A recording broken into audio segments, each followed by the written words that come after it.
The Cellcast is recorded in front of a live streaming audience.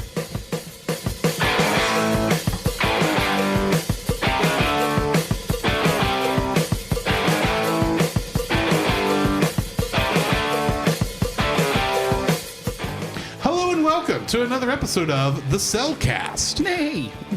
Joining me today is a man who, well, he just has a crush on a white unicorn. Welcome, Jacob. I thought we were reviewing My Little Pony, not the last unicorn. Oh, we are reviewing My Little Pony. I just made a reference to you being Spike the Dragon, that's all. Oh, okay. Because he has a crush on Rarity. Oh, okay. Didn't know that. I know too much. Let's continue. Yeah. Why, thank you. Apparently, I'm a little dragon now. That's cool. Flap, flap, flap. Don't you dare fire that gun. We don't need him turned into a dragon. That's going to cause so much damage to the studio. That would be true. You know how much repairs that would cost? I know. I don't want to get kicked out of this apartment. I just moved in here nearly a year ago. Yeah, that is true. Why, thank you. Let me introduce our co-host, a man who went on a simple quest to find some griffins and instead found some seahorses. First off, they were not griffins. They were hippogriffs. Oh, hippogriffs. There is a difference. That and is it's true. not just me knowing Pony that knows that. No, because, yeah, hippogriff. Hippogriff is a horse. Hippo. That's what it was. Not a hippo. That's right. That's No, right. it's not a hippo. It's a horse. That's what he said in the movie was hippo. It's a horse. It's basically a horse griffin. Yeah. You get right down to it. Yeah, Whereas it's a a horse griffin is It's a a hawk mountain. and a horse. Either way. Yeah, either way. Like, he found a seahorse instead. I mean, the sea ponies were the most requested race to not have shown up by that time. So Okay. tonight we are embarrassing Finally. myself. Well, some of us are embarrassing ourselves. I'm not. I said myself. Okay, we you are said. embarrassing me. Okay. I fair. say that. Well, let's be fair. He's the one who put it on the list. I did didn't. put it on the list. Yeah, Do you know why he I put tortured it on himself. the list? Do you know why I put this on the list? Do tell. So that when I make the Jakey Poo joke, you don't come back and say Pony Boy. Now that's not going to stop you from doing it, but at this point, this is going to diffuse that like nobody's business because it's already going to be out there. Fair that enough. I watched My Little Pony, Friendship is Magic, and know far too much about this show. And before anyone says it, no, I was not a Brody. Dun, dun, dun. There are some negative connotations to that fandom that I don't feel comfortable claiming, and plus, I was never that. You were a fan. I was a fan. I was not that much of a fan. That's true. I watched the show primarily. I enjoyed the lore. I did not go out and buy merchandise. You will not find anywhere in this apartment a pony. Are we sure? Yes. Okay. Then what's that? Unless you have snuck one in here. And I doubt you've done that. Actually, I take that back. There is a pony. You drew it. Oh, good. Yes, I did. It is back there somewhere. It's not that the reason it's not hung has nothing to do with this. It's just literally, I've not hung anything in this studio. That's fair. That's fair. That's fair. It's fair.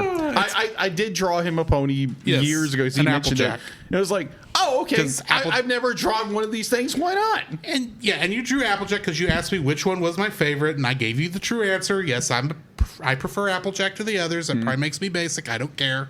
Yeah, who cares? There were worse choices. That's true. But yeah, we are reviewing the 2017 film My Little Pony, the movie. Yes. Based on Gen 4 My Little Pony. Yes. So, why don't we go ahead and jump into the spoiler-free section of our review on this. Certified fresh and spoiler-free. So my original idea for coming clean was actually to wait till this point and then say something like, this is the second time I've watched this film, and there's a very good reason I've seen it before. But now that joke is just gone. Yeah, that joke has been, not abolished, but more. It's lost in the ever-free forest. Okay, whatever that is. Yes, about 15 years ago, now, it had been 2010. Yeah, 2010. I got into watching the show because of internet memes. It was one of those things where I kept seeing what. Well, actually, when I first saw it, I did not know what the things were. I just knew I saw these. For whatever reason, in my mind, I think it's because it would have been after I got off work when I would have seen them and my brain wasn't fully focused after having been at work for 8 hours at midnight. You can imagine where my brain was and just not making the understanding that what I was seeing was ponies. But I kept seeing these images, these memes popping up on a thing I was on. And it's like, what is this? What is going on? And the more and eventually I started looking it up. And then there were different things I saw. It's like I'm curious about that, and the more curiouser I got, there eventually came a point where I had to put up or shut up and watch an episode. Fair. And the episode I watched hit the right button. Because while it was simply a normal Halloween episode, it became very obvious 3/4 of the way through that episode that there was lore. And it was interesting lore. It was lore I'd be interested in seeing. Fair. So I thought, well, since I saw this story about this, I might as well see why Princess Luna being Nightmare Moon is such a big deal. Just for my own curiosity's sake. This is how this happens, by the way. Curiosity kills the horse fan. And so I looked up what episode that would have been, which happens to be the very first 2 episodes, because it was a 2-part episode. And once you watch 2 episodes, well, you got to do a third because you can't miss out the third. YouTube, granted, this was not on an easy way to watch. It was on YouTube, and I'm fairly certain the videos I actually watched have been copyright struck a long time ago. Because that's just it was just what was going on at the time. There. And so you've watched YouTube videos before. Yes. You watch one, it pops up and says, "Here's the next video in the series. It'll start in 5, 4, 3, 2, 1." And then there goes the next episode. It's like, well, I guess I'll keep watching. 2 episodes turn into 3, turn into 5, turn into 15, turned into 23. I finished season 1. Well, I better... And then something came up and says, oh, by the way, John Delancey is a voice in the next episode, in the season 2 opener. John Delancey is also known as Q in Star Trek. Yes.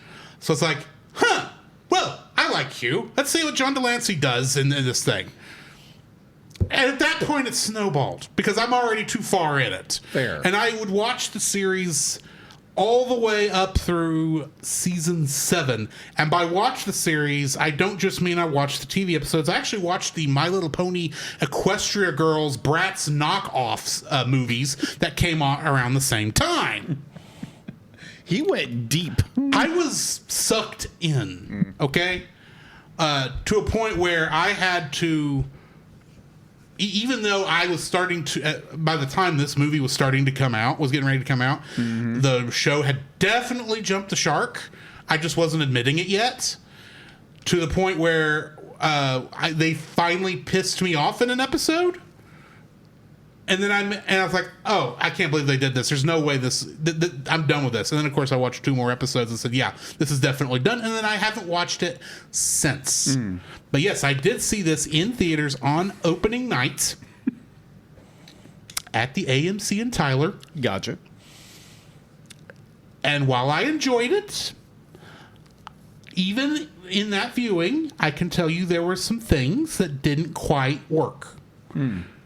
So if you are going into this and thinking, oh, Drew's just going to be praising this thing up and down the street. No. I got problems. I'm not, like I said, I was a pony fan. Was a pony fan. Yeah. Pretense. I am not that deep into, I'm not as deep as I was. I just have knowledge that's never going to go away, apparently. Someone just got to mention something and I can pop it back up in my memory. But yeah, this was the first actual My Little Pony thing I had watched since 2017 to show you how far out of this I was. And I just never, like, I told people I thought I could, I felt safe talking it to, but it wasn't because I was trying to hide it necessarily. I just didn't want to answer questions. Fair. And I'm not answering questions after tonight either. If you don't understand what it is, why I was into the show after this episode, you're never going to learn because I'm not answering questions. Okay? Okay, then. So, yes, I enjoyed this movie to a degree, it does have problems. I think for the most part, for the demographic it was designed for, it's going to be perfectly fine. Kids should enjoy this immensely. Adults who enjoy this kind of stuff should enjoy this as well. But there are some things that maybe don't work as well as they could have. So, yeah. What are your spoiler-free thoughts? Okay, so after you've divulged all that information, it makes sense why you did, because, again, you're a lore guy. You love information. There's a lot of lore in this. It was a lore reason that made me mad. Yeah. Well, the reason you like lore, you like information. Yes. You'd be like, you're an information guy. You're very geeky in that way. You'd be like, you contain so much knowledge about things. And I can see where the lore draw to it would, pull you in. And it helped that once that drew me in, the stories were actually pretty good episode to episode. Yeah. So with all that, to be like, I just thought I would just, chime in on that.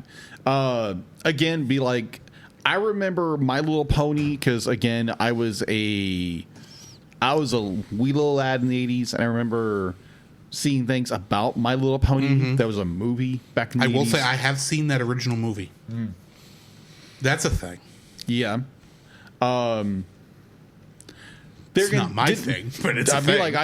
I've never watched My Little Pony. I remember when Drew reminded me of it because I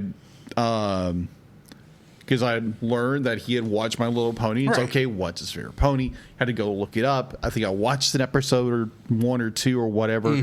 I don't remember what I watched. It's been too long since you needed to know the information. It's been 7 years and I didn't retain it. So when he said, I'm going to put this on here, it's like, oh, okay. Well, in all defense, I had said early on in the show that I didn't want to review this film. That is true. You were very adamant about it. I was very adamant this one was never going to come up on there. Yeah. And you were nice enough not to push it. Yeah. And 7 years later, you put it on the list. Well, I put it on the list because a couple years ago, around the time, I don't remember when it first happened. Yeah. Because it caught me off guard, but I don't remember when it was. I think we were on a show, like in the pre-show. Yeah. And Miss Colleen had popped in to say hi. Yeah. And you did the mama bear thing. Yeah. And I said, in defense of Miss Colleen, something Jakey Poo. Yeah, you did. And then you fired back with Pony Boy or whatever it was. Yeah, I don't remember the exact thing. Oh, yeah, that's Pony Boy. That's what I used. And I remember thinking, I thought we had an agreement. It's like, hey, apparently not.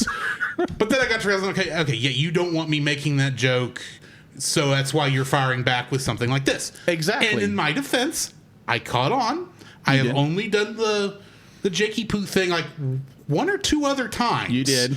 And in both those cases, you did fire back with that. I did. So I get it. It's only fair. But and love and podcasts. Yes. And as we've always said, anything we say can and will be used against us on the podcast. Precisely. So in order to within reason. In order to defang this for me, I went ahead and put it on the list because really I was the only one who could. Yeah. And no one really get any bad feelings pop up. Yeah, because there's no way I would ever put it on there because they're gonna. Right. I have no connection with it, and I knew be like he had a connection with it. So if he wanted to put it on there, it's gonna be his choice. I'm not gonna try to push him. The only other way it would have popped up would have been had somebody done a patron pick on this. Exactly. But I went ahead and said, you know what? If we're going to do this, the way I want it to happen is for it to be my decision. Exactly, and that's what it should be. Is your decision. It shouldn't be like someone pushing you to do it and you don't feel comfortable with it. So that's fine. I, to a degree, I have not been looking forward to this episode because, as you can probably understand, there is some reasons I don't like the brony community. That is fair. And don't necessarily want to be associated with that community. That's fair. I'm not going to get into what those things are. Y'all can take for that what you want. Yeah. But... and like I said, I just mostly didn't want to answer questions. And I'm still not going to after tonight. So that's fair. Yeah, so going back to my non-spoiled... No, you're understandable. It's understandable. like he put it on the list, and it's like, okay, we're doing it. And I was like, okay, bravo, good for you. Let's get that out of the way. So I watched it, and again, knowing nothing of this series lore. I knew about the ponies back then. I knew there was a series in the the 2010s. But other than that, I had no clue. I knew, okay, I recognize this horse. I recognize that horse. But other than that, I'm like, okay, I recognize the one horse that he's mentioned before. And I was like, oh, that's the horse that did this in that saved the day in this movie, which is like, oh, okay, that's who that is. We'll get into her. We'll get into that. Into her story. Yeah, we'll get into that character story in a minute. But I watched it and I was like, I don't know how I feel about this movie. And that's fair. And that actually helped me in trying to decide how I felt about the movie, because I, until Wednesday, had no idea how I actually felt. Yeah. Because like I said, I enjoyed it, but there's problems. Yeah. I think I wasn't sure what those were at first. From an outside perspective, someone who has no connection with the fan whatsoever. I think you're just more of a fan of the series. Yeah. And the idea, the worst thing I bought was soundtracks. That's fair. It happens. Again, you were a fan of the series. Right. It wasn't going into that other garbage or what Brony or whatever. Yeah, you were just a fan. I saw some fan stuff. I read fan fiction. There's fan fiction no one should read. There's fan fiction like that. Everybody. The internet is a sad and lonely place. Yes, agreed. Full of grief and madness. That is true. That no pony should ever visit. Anyways, I have. Again, going in there completely blind, have no idea what's going on. There are, I would say, from a reviewer perspective, someone who has no connection with the fan whatsoever, it has more problems because it doesn't explain anything. I'm going to get into that. Yeah, you get into that obviously, but as an outsider, just a reviewer, this was okay, things are happening. Okay, they're trying to do this. Okay, this was an interesting idea, but there's no explanation. Half the characters, you don't know who they are because they never explain who they are. Yeah. Because again, I think that's the problem with most TV series being adapted into a full-length movie, because you can't explain anything really. You can, but then you're spending most of your movie just I have a theory on how they could have at least introduce the characters enough that you understood why the main characters were who they were. Right. But they didn't do that, so that's fair. But you don't necessarily have to get into the 7 seasons of television show that came before this movie came out. Right. But I think it would have been helpful to give a small, okay, this is who this is. This is who this is. This is who this is.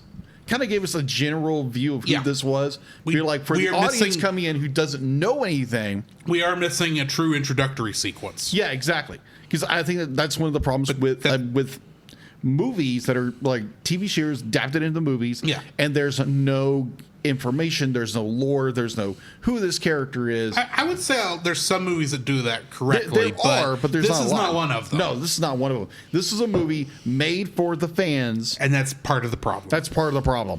But we'll get into that later. We will get into that later. But I have more of okay, it's an interesting film. I see a lot of problems with the film, but it's okay. It's not great. It's okay. But would I recommend it? It'd be if you have any interest in the fandom, yeah. I think most kids who would have been what it was aimed for, it would have been fine. They wouldn't have cared as much. Yeah. But we're looking at obviously there's history, but the movie doesn't tell you what the history is. No, there's nothing. It doesn't give you a hint at what the history is. Exactly. It doesn't tell you how this motley crew of very different characters are friends of any way, shape, or form. That would have been nice. Yeah. But overall, it tells you something when Mighty Morphin Power Rangers the movie did a better job of introducing the characters than this does. You're not kidding.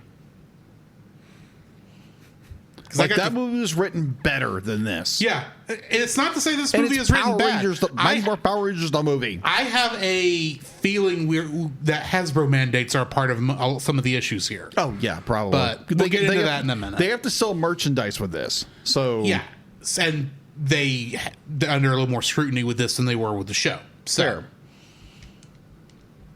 Shall we just go ahead and get into the spoiler-filled section? Yeah, let's rip this Band-Aid off. The following is a spoiler-filled review for the film My Little Pony 2017. Nay. Listener discretion is advised. My Little Pony, the movie, was directed by Jason Thiessen, who would direct many episodes of the TV series Cleopatra in Space. Okay. I know nothing about it. I've Never heard of it. It's apparently the people who like the show because it went on for many episodes. Oh, got it. It was written by Megan McCarthy, Joe Ballerini, Rita Hissau, and Michael Vogel, Okay. who were also writers for the television show. Okay. And it's based on the My Little Pony toys originally created by Bonnie Zachary and the TV series My Little Pony Friendship is Magic created by Lauren Faust. Got it. Getting into the cast, we've got Tara Strong as Princess Twilight Sparkle. She plays Raven in Teen Titans. Yeah. It's Tara Strong, be like she does She everything. also is Bubbles in the Powerpuff Girls. and a lot of other stuff. She, in the Batman Arkham series of video games, she is Harley Quinn. I think I just broke his mind. No, I knew that. Okay. Next we got Kathy Westluck, who played Spike the Dragon, and she played Kagome's mother in Inuyasha. Who's? Kagome. Oh, Kagome. I thought she was like, wait a minute. I was like, hold on, say that one more time. That didn't sound like Kagome. It was Kagome. Oh, Sit okay. boy. I actually liked Inuyasha when it came out. I never finished it. Right. But it's one of those things. If you were the It was a fun show to watch back in the day. Yeah, it was. I would say now it's more like if you were the one who liked to consume alcohol, that would be a very bad show for anybody. Let's say that. Because how many times these two characters say each other's names? Yes. Everybody says each other's names 1,000 times. Do not play the drinking game. You will die. No, you will. Oh my gosh. It would be Sit Boy and it'd be forever. Oh, yes. Ashley Ball played Applejack and Rainbow Dash. Okay. And she is Tails in Sonic Prime on Netflix. Oh, okay. Andrea Libman played Pinkie Pie and Fluttershy.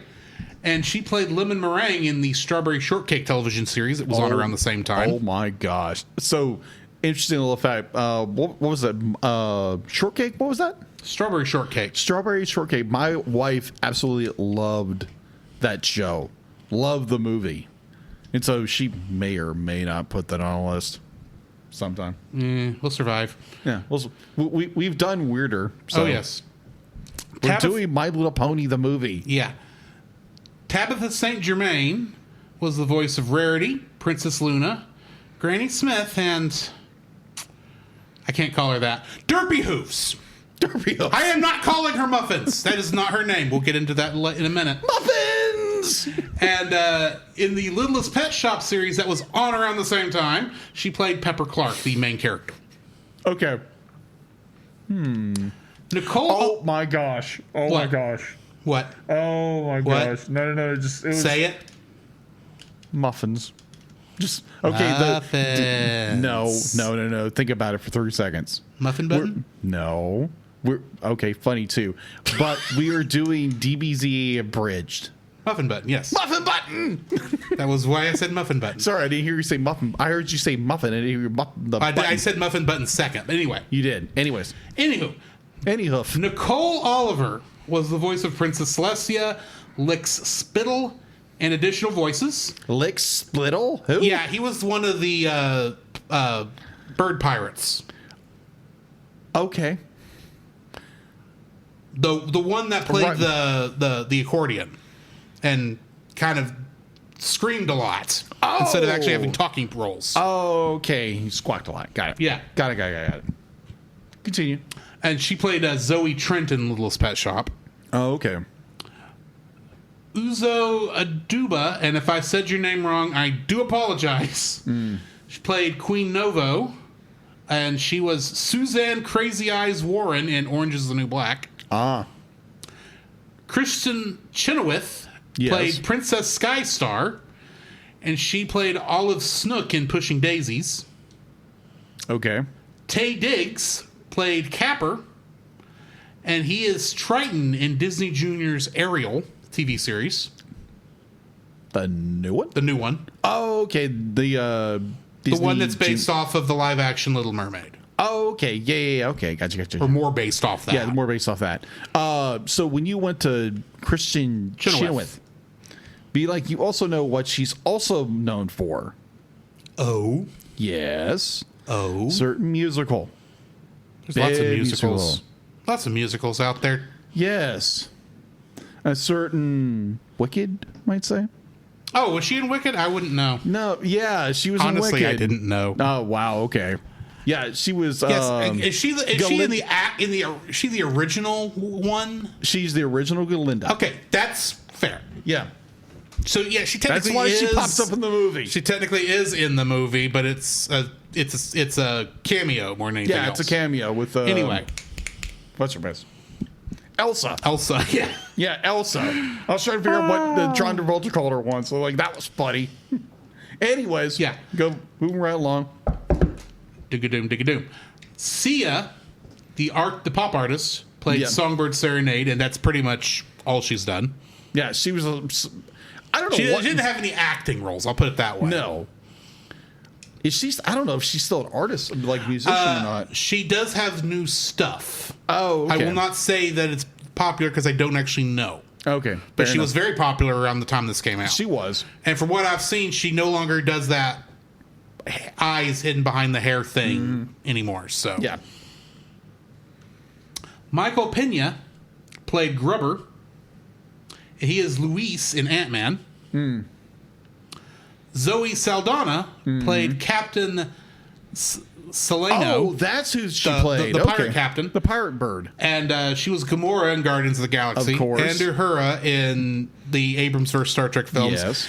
And she's in Avatar. The Avatar films as Sully's wife. Yeah. I don't remember the character's name. Sorry. Yeah. Been a while. I've seen the first two, and the second one pretty much meant I was never watching the third. I'll put it that way. Fair.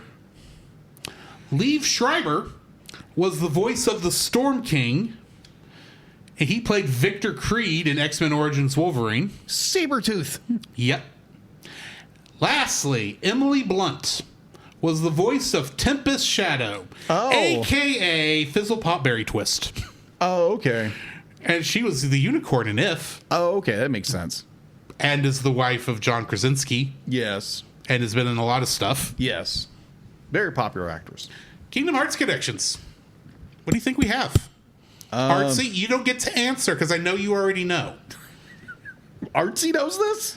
I was making these notes up when she was doing one of her Discord things. Oh, okay. And I was, you talk out loud sometimes. You and do. You mentioned it. Without her knowing, if she told me she probably wasn't going to be here tonight. Oh, okay. I just felt safe telling her.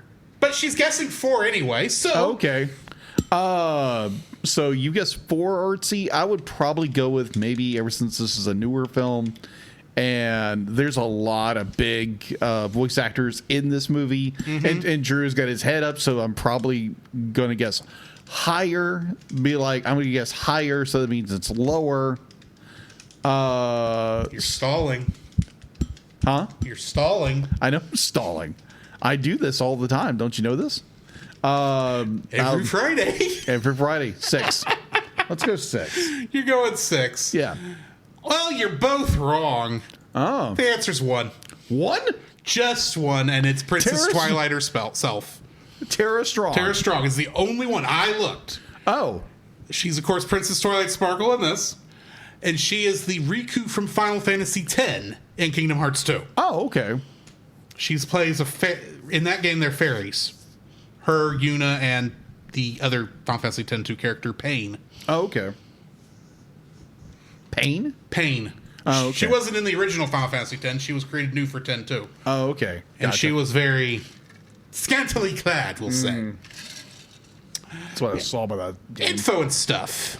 All right, so info and stuff.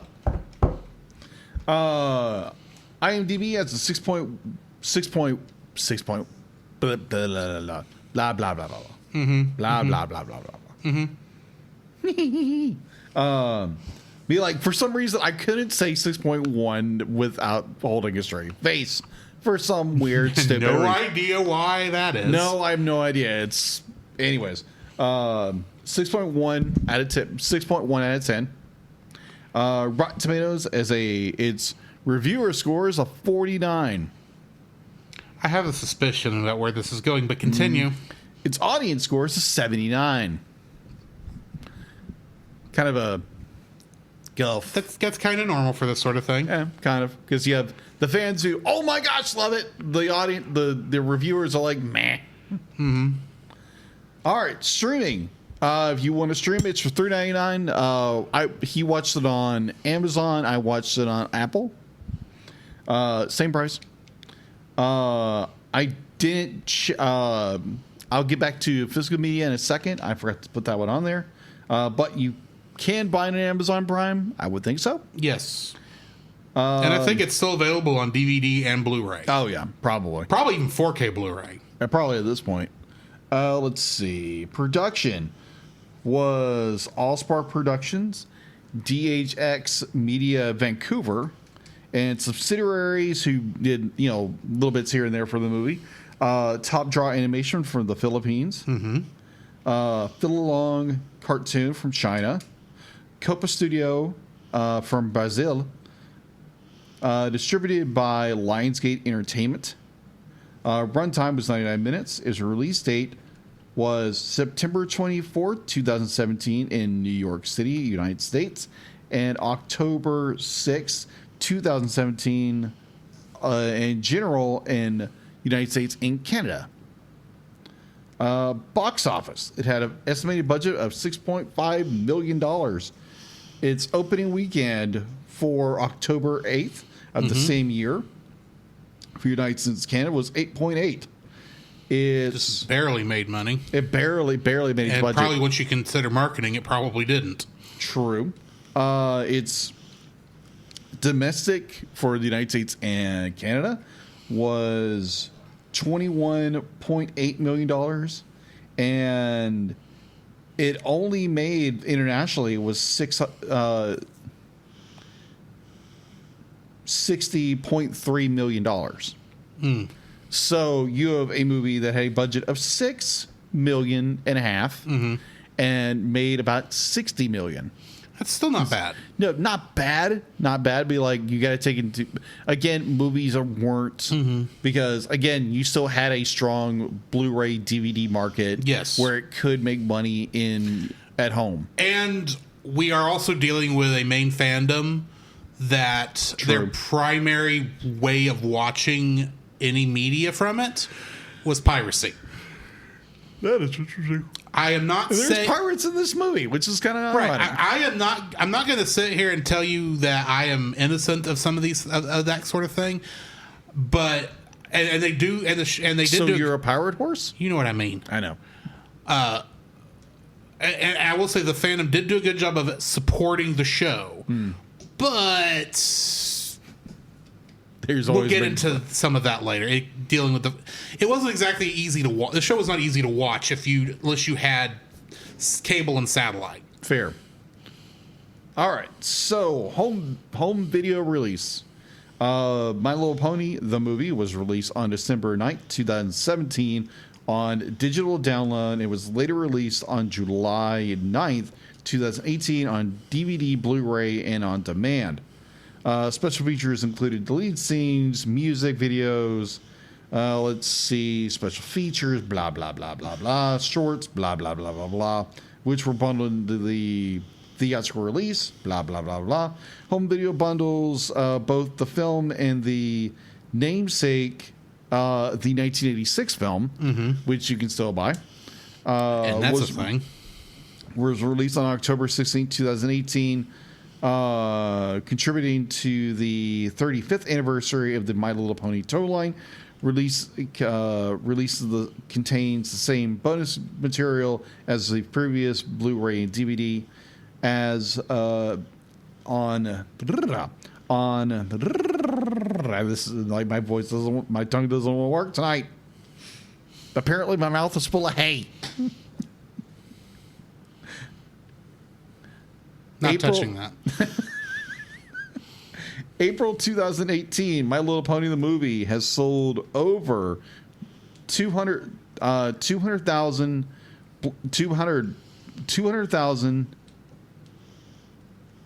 DVDs copies and 160,000 Blu-rays copies. So it's done pretty well for itself as a movie that was based off a television series. Mm-hmm. All right, so yearly ranking based on from boxofficemojo.com. Where do you think this movie ranked in 2017? 20. Okay. Anybody in the chat? I'm guessing 20 because I'm fairly certain it did not do as well as Hasbro wanted it to. I'm trying to think what other movies came out that year that it was technically be competing with. But if there was any Disney or Pixar or DreamWorks, or for that matter, Illumination, it would not have done as well as those films. Oh, yeah. I've got the list right in front of me. That's why I'm thinking it's got to be lower, and that's why I'm thinking 20. Okay. Because I wouldn't call this independent by any stretch of the imagination, this is not in the grand scheme of things, this is not a major release. No, it is not. 1 second. Come here, you. Come here, Kessel. He dropped his pen. I dropped my his pencil. Expensive pen. It wasn't really that expensive. It's based on an expensive pen. It's based on it, yeah. Either or. In 3, 2, hoof, 1. All right, so for 2017, My Little Pony, the movie, came in at the end of the year at 100. Really? Okay. Yeah. I guess I gave it more credit than it deserved. You gave it a lot more credit than it did. I wasn't sure. That is fair. Honestly, and granted, maybe I was thinking in terms of animated movies, not movies in general. That may be where the difference was. Uh-huh. But honestly, if we're talking about that actually makes some sense. Okay. So I have the list from, 1 to 14. The top 14 films of 2017. The first one was like, why was this the number one? I don't get it. I'll give you a big guess. Like, what was the number one movie for 2017? Is it live action? Yes. Okay, 2017. What came out in 2017? Okay, so MCU wise, and I'm bringing that up first just because those are definitely going to be up there. Mm-hmm. Infinity War was 2018. Mm-hmm. So before that might have been Doctor Strange, Guardians Volume 2. Mm-hmm. You're in the ballpark. Was this the year Justice League came out? I don't think it... Okay. Yes. But it's not the number one. I don't know. Is it? I'm trying to estimate here. I'm honestly not sure. If you're because you say it's something that's you found very strange to be number one. Yes.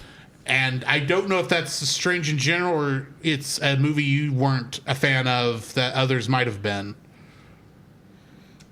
It was a very polarizing movie. Let's say that.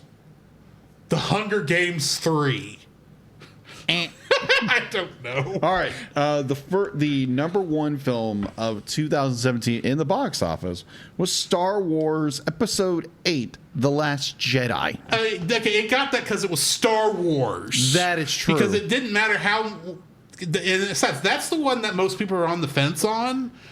And it didn't matter how many of the people hated it. They all still watched it at least once. That is true. That is true. I mean, Rise of Skywalker is probably high up there for the 2019. That is true. All right, so number 2 was the live-action Beauty and the Beast. Number 3 was Wonder Woman. Again, Wonder Woman was an amazing film. Why is it still number 3? Guardians Galaxy Part 2 was number 4. Spider-Man Homecoming was number 5. Oh, it was Homecoming year. Yeah, it was Homecoming year. It was number 6. Thor Ragnarok was number 7. Despicable Me 3 was number 8. Logan was number 9. The Fate of the Furious was 10. Justice League was 11. Dunkirk was number 12. I feel sorry for Nolan on that one. Oh, good night, yes. Coco was 13. And at number 14, the Lego Movie. Correction, the Lego Batman movie. The Lego Batman movie. That is different. That is different. Yeah, that is different. But yeah, that is all I have for info and stuff. All right. I agree. Dunkirk was a very good movie. I did enjoy Dunkirk, but it was the first time he'd really done that non-linear storytelling so much that I think a lot of people got lost watching it. Anyway, getting into the summary. The ponies of Equestria prepare for their first friendship festival overseen by Princess Twilight Sparkle in Canterlot. The festivities are interrupted by an army of monsters commanded by the unicorn Tempest Shadow, who is ordered by her superior, the Storm King, to capture Equestria's princesses and Twilight and empower his mystical staff with their magic in exchange for restoring her broken horn. Tempest uses magical orbs to petrify Twilight's fellow princesses and mentors, Princess Celestia, Princess Luna, and Princess Cadence, but Twilight escapes thanks to the timely save by Derpy Hoofs, with her and her 6 friends, Pinkie Pie, Rainbow Dash, Rarity, Applejack, Fluttershy, and Spike the Dragon. Following incomplete instructions from Celestia, Twilight and her friends set out to find the Queen of the Hippos beyond Equestria. They arrive at the desert city of Cludgetown, where they accept an offer by a con artist feline named Capper to escort them to the hippos, unaware that he intends to sell them to the local mob boss, Verko, as to settle a debt he owes to him. As Capper begins to develop a genuine friendship with them, Twilight discovers a map that reveals the hippos to be hippogriffs. Just as they are about to leave, Verko arrives to buy them, exposing Capper's treachery. When Tempest arrives in pursuit of Twilight, the group evades her aboard a delivery airship run by bird-like pirates led by Captain Salino, whom Rainbow Dash persuades to take them to the Hippogriff's kingdom on Mount Eris. However, she accidentally gives their location away to Tempest with a sonic rain boom, forcing the group to reach Mount Eris in a makeshift hot air balloon. While exploring the Hippogriff's deserted kingdom, Twilight's group is led by the sea pony Princess Skystar to her sea home of Sequestria in an underwater cavern. Skystar reveals her kind to be the Hippogriffs, transformed by a magical pearl used by her mother, Queen Novo, to hide from the Storm King and his forces, which she denies giving to their group to use against the Storm King. Twilight, fed up with her friends' carefree antics throughout the journey, attempts to steal it while letting her friends unknowingly distract the sea ponies. Her plan backfires when she triggers an alarm right after Pinkie persuades Novo to give them the pearl, resulting in Novo angrily banishing the entire group back to the surface. Back at the surface, Twilight and her friends get into an argument over her actions, ending with Twilight losing her temper and furiously disowning them as her friends while flaring her horn at Pinkie.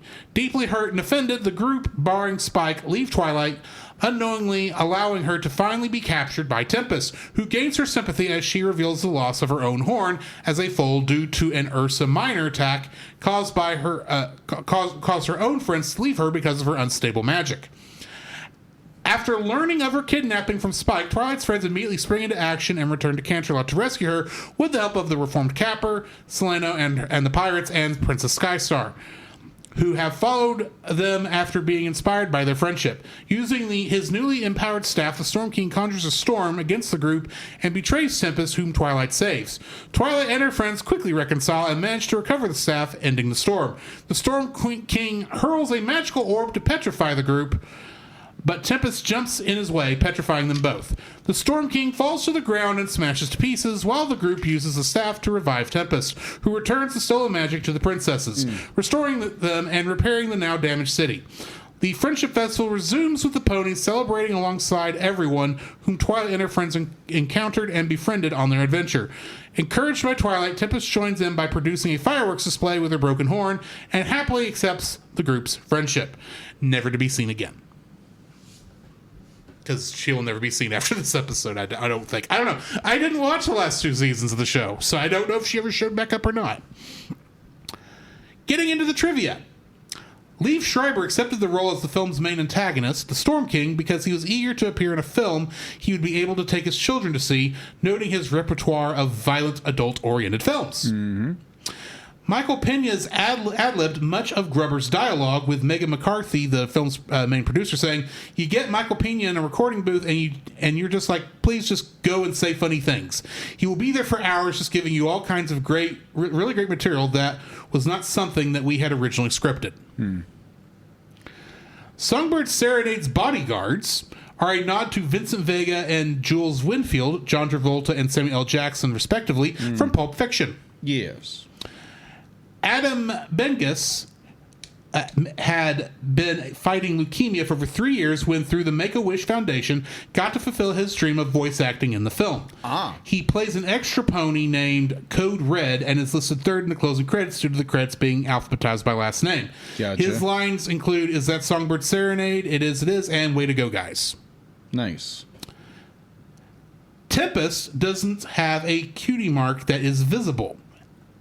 Cutie marks are those little symbols that are on the pony's hides that allow that show up once the pony understands what makes them special. Yes.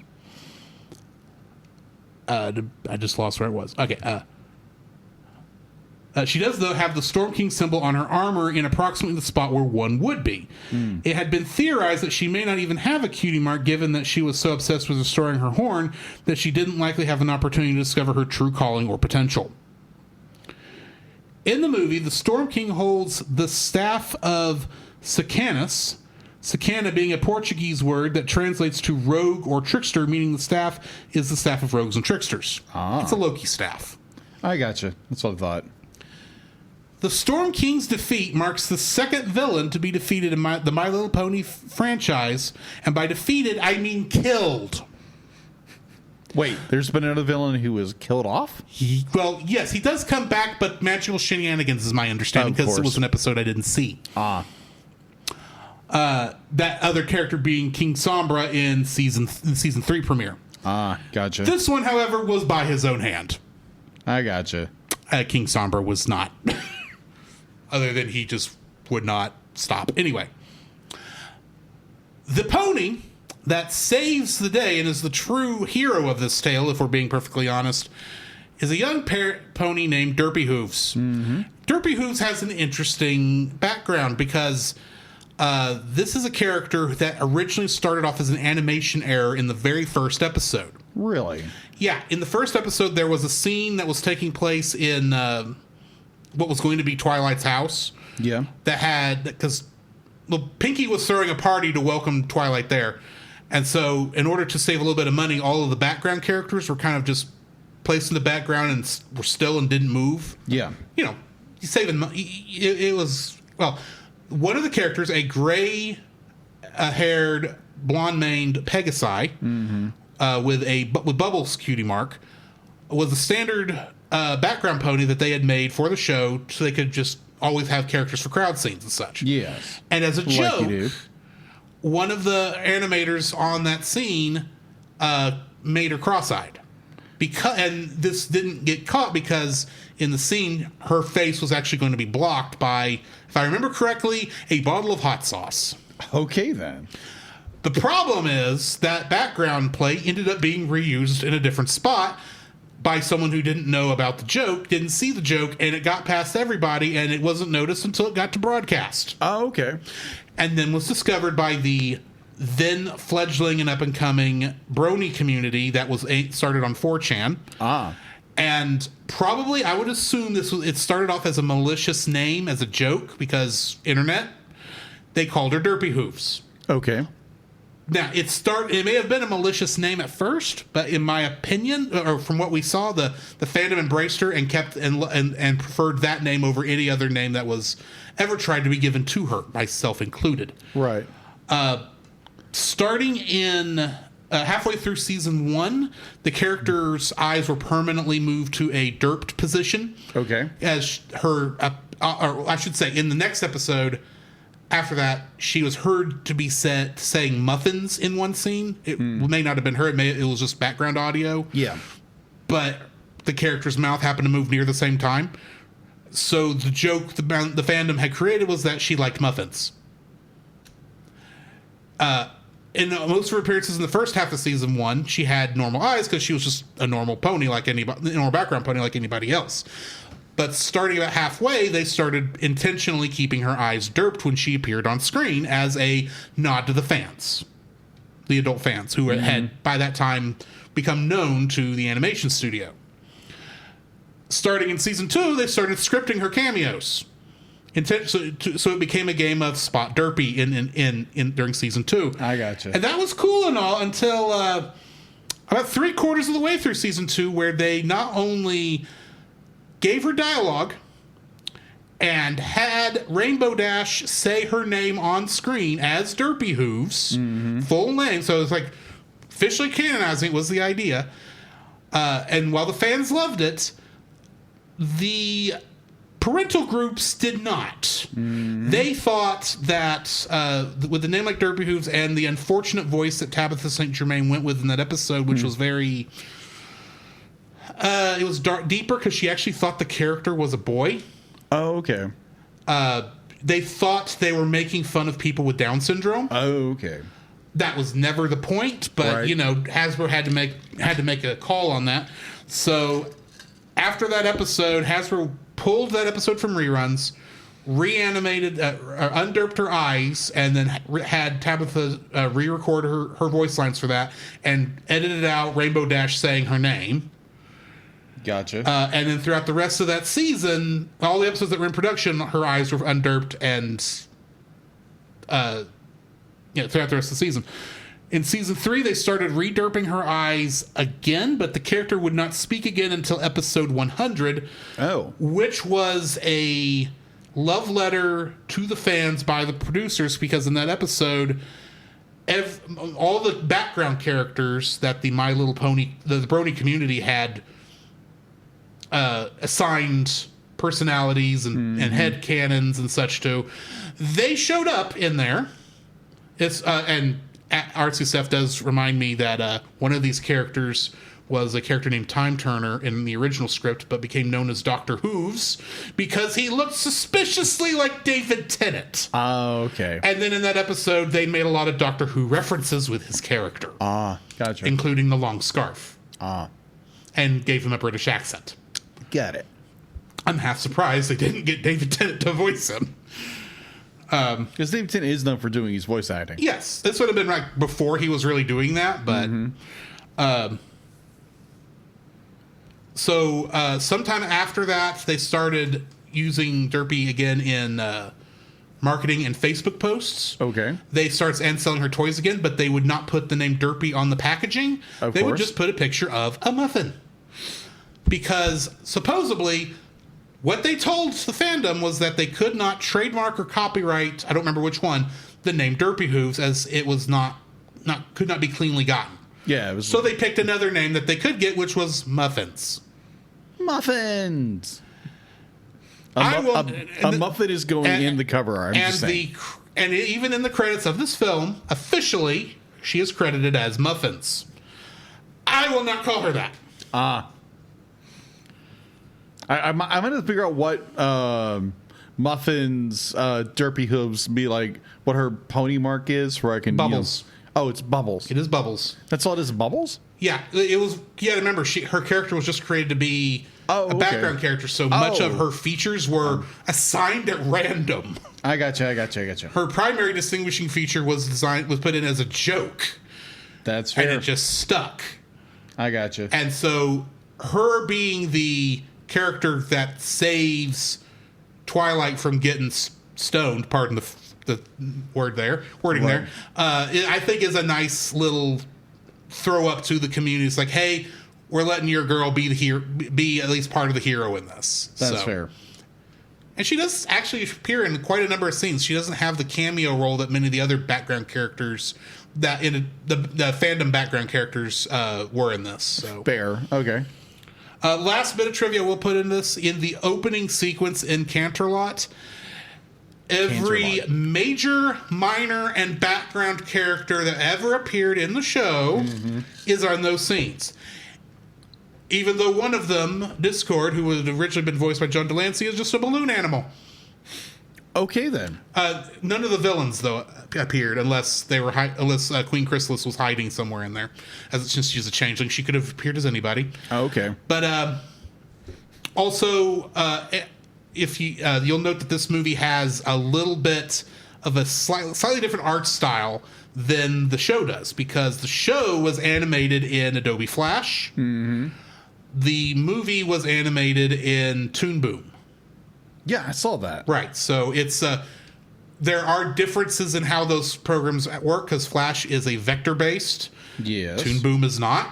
Got it. So there are some... The characters are more animated in this than they were in the original.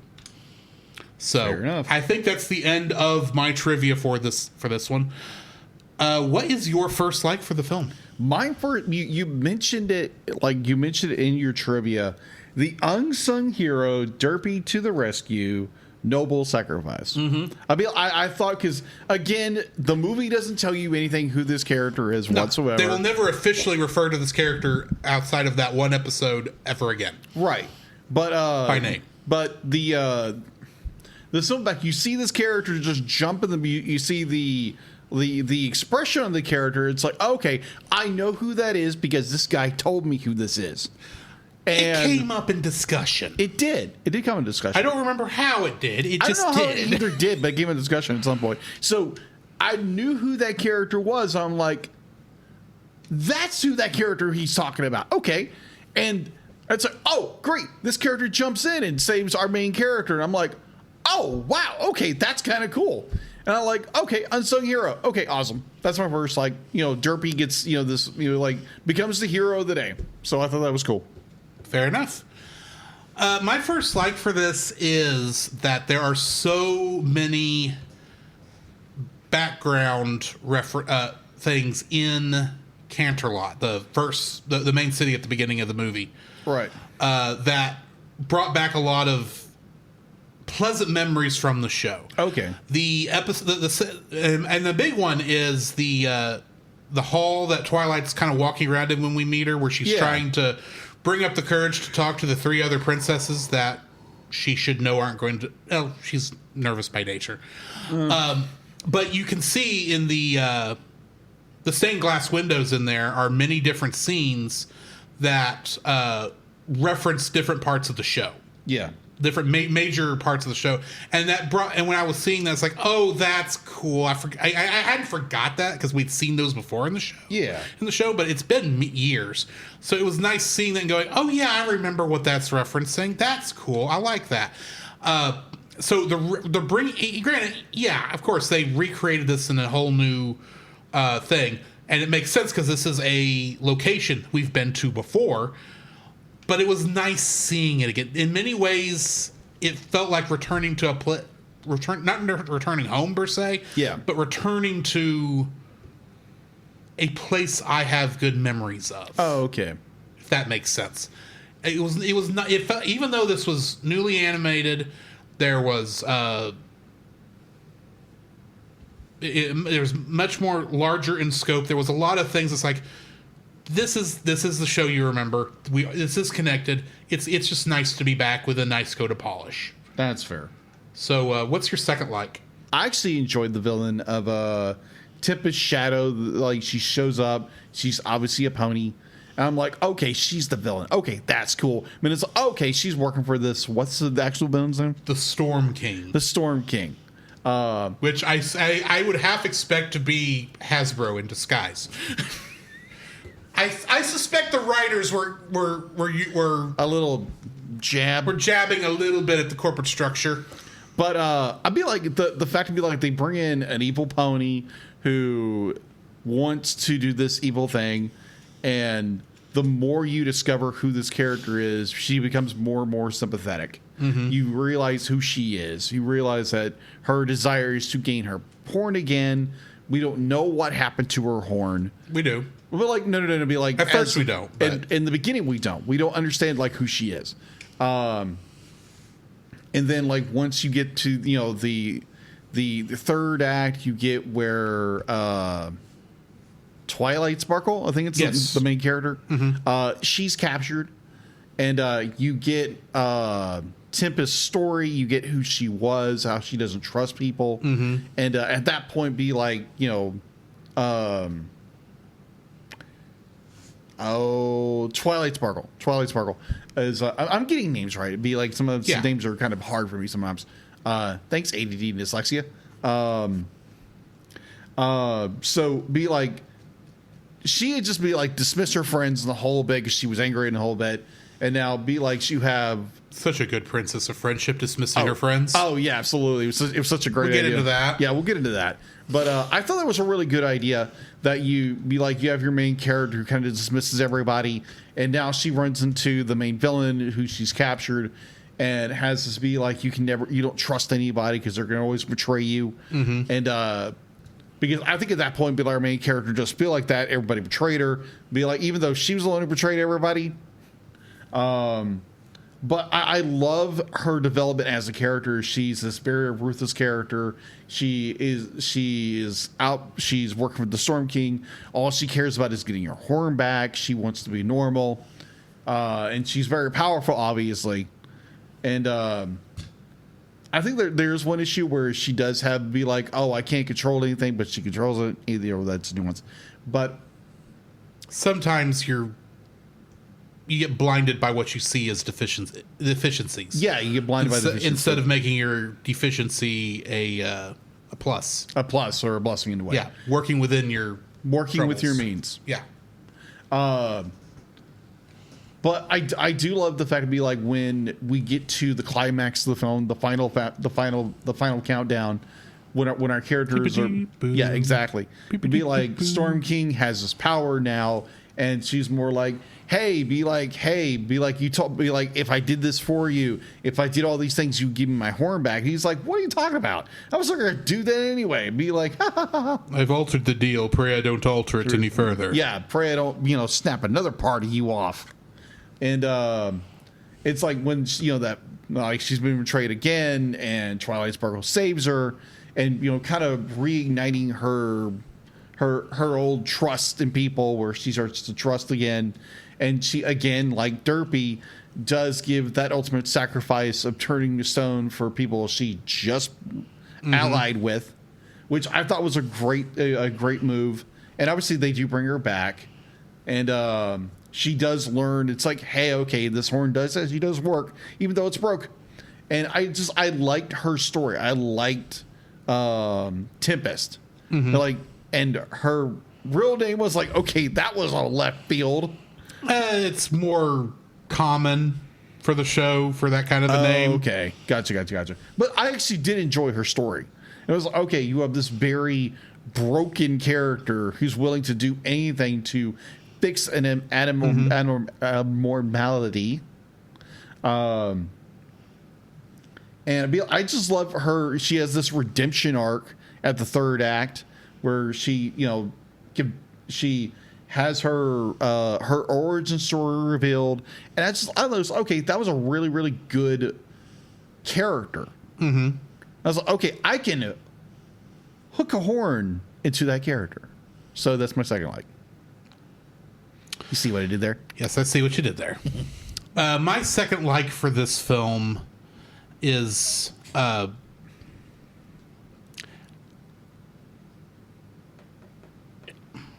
it's the fact that this kind of it feels like it's true to what the show was. That's going to sound like a negative when I get to dislikes, admittedly. It's why I'm kind of worried about how I'm saying this, but this was enough like the show that, which makes sense considering it is the writers and directors of the show that were working on this. They're getting to have fun with it. They're getting to have fun with it, but there's enough of this that feels like, yeah, this is the show I watched. There's enough of it here that I'm getting into it. That's partially an issue because it's almost too much like an episode of the show, because this is a 2-hour film and it feels like a 2-part episode. of the show, stretched out over 2 hours. But we'll get to that later. But it just it had the music I liked from the show. It had some of the there's a lot of things from this that reminded me like this was the show you enjoyed. Yes. And so yeah, it's coming back to that nostalgic thing. But it's all coming back to me now. It was just I liked that it was true to itself. It was not trying to be something it wasn't. I gotcha. It was authentic to what it was doing. Now, granted, it could have been better. But at least it was still trying to be as authentic to the show it was coming from. It was not trying to sell you a story. It wasn't trying to be like a superhero film. Yeah. Or a... Or it didn't try to go fully, oh, if this is like the old My Little Pony stuff and go super, super sweet. It was, this is the show we have. It's about 7 friends solving friendship problems. Unfortunately, they don't solve enough friendship problems in this. They cause more. But it was like, if you know who these characters are, this fits in cleanly with the show. That's partially an issue I'll come back to, but it was nice having the show being on screen, if that makes sense. Mm-hmm. What's your third like? My third like would be what I call cat scratch fever. What I'm referring to is a Capper. Mm-hmm. The cat who shows up. Okay, one, I do like his design. Okay, it's kind of cool. I'd be like, again, I'm not implying I enjoy this fandom whatsoever. I just enjoy the idea. And I let me finish. Yeah, you can appreciate the designs. I can appreciate designs of anthropomorphic characters. Mm-hmm. And I actually enjoy drawing characters like that. So I don't fall into the fandom whatsoever. So I just really enjoy the designs. So I think Capper is a character. He's interesting. Obviously, as I wrote, clear as day, he's a villain. Be like, it's kind of obvious because our friends are very naive about everything. They don't know anything about what's going on, and they're literally getting lured into our trap and lured to it. Our semi-villains trap, and like the audience, he didn't have good.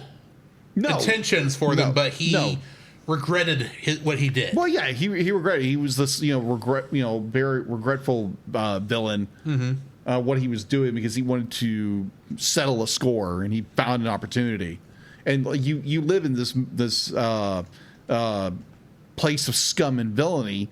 So obviously be like, oh, you got these sapsuckers who come in. It's like, oh yeah, be like, I can just get my friend and be like, he'll pay me, be like, hey, I could pay my debt off, not a problem. And he winds up regretting it.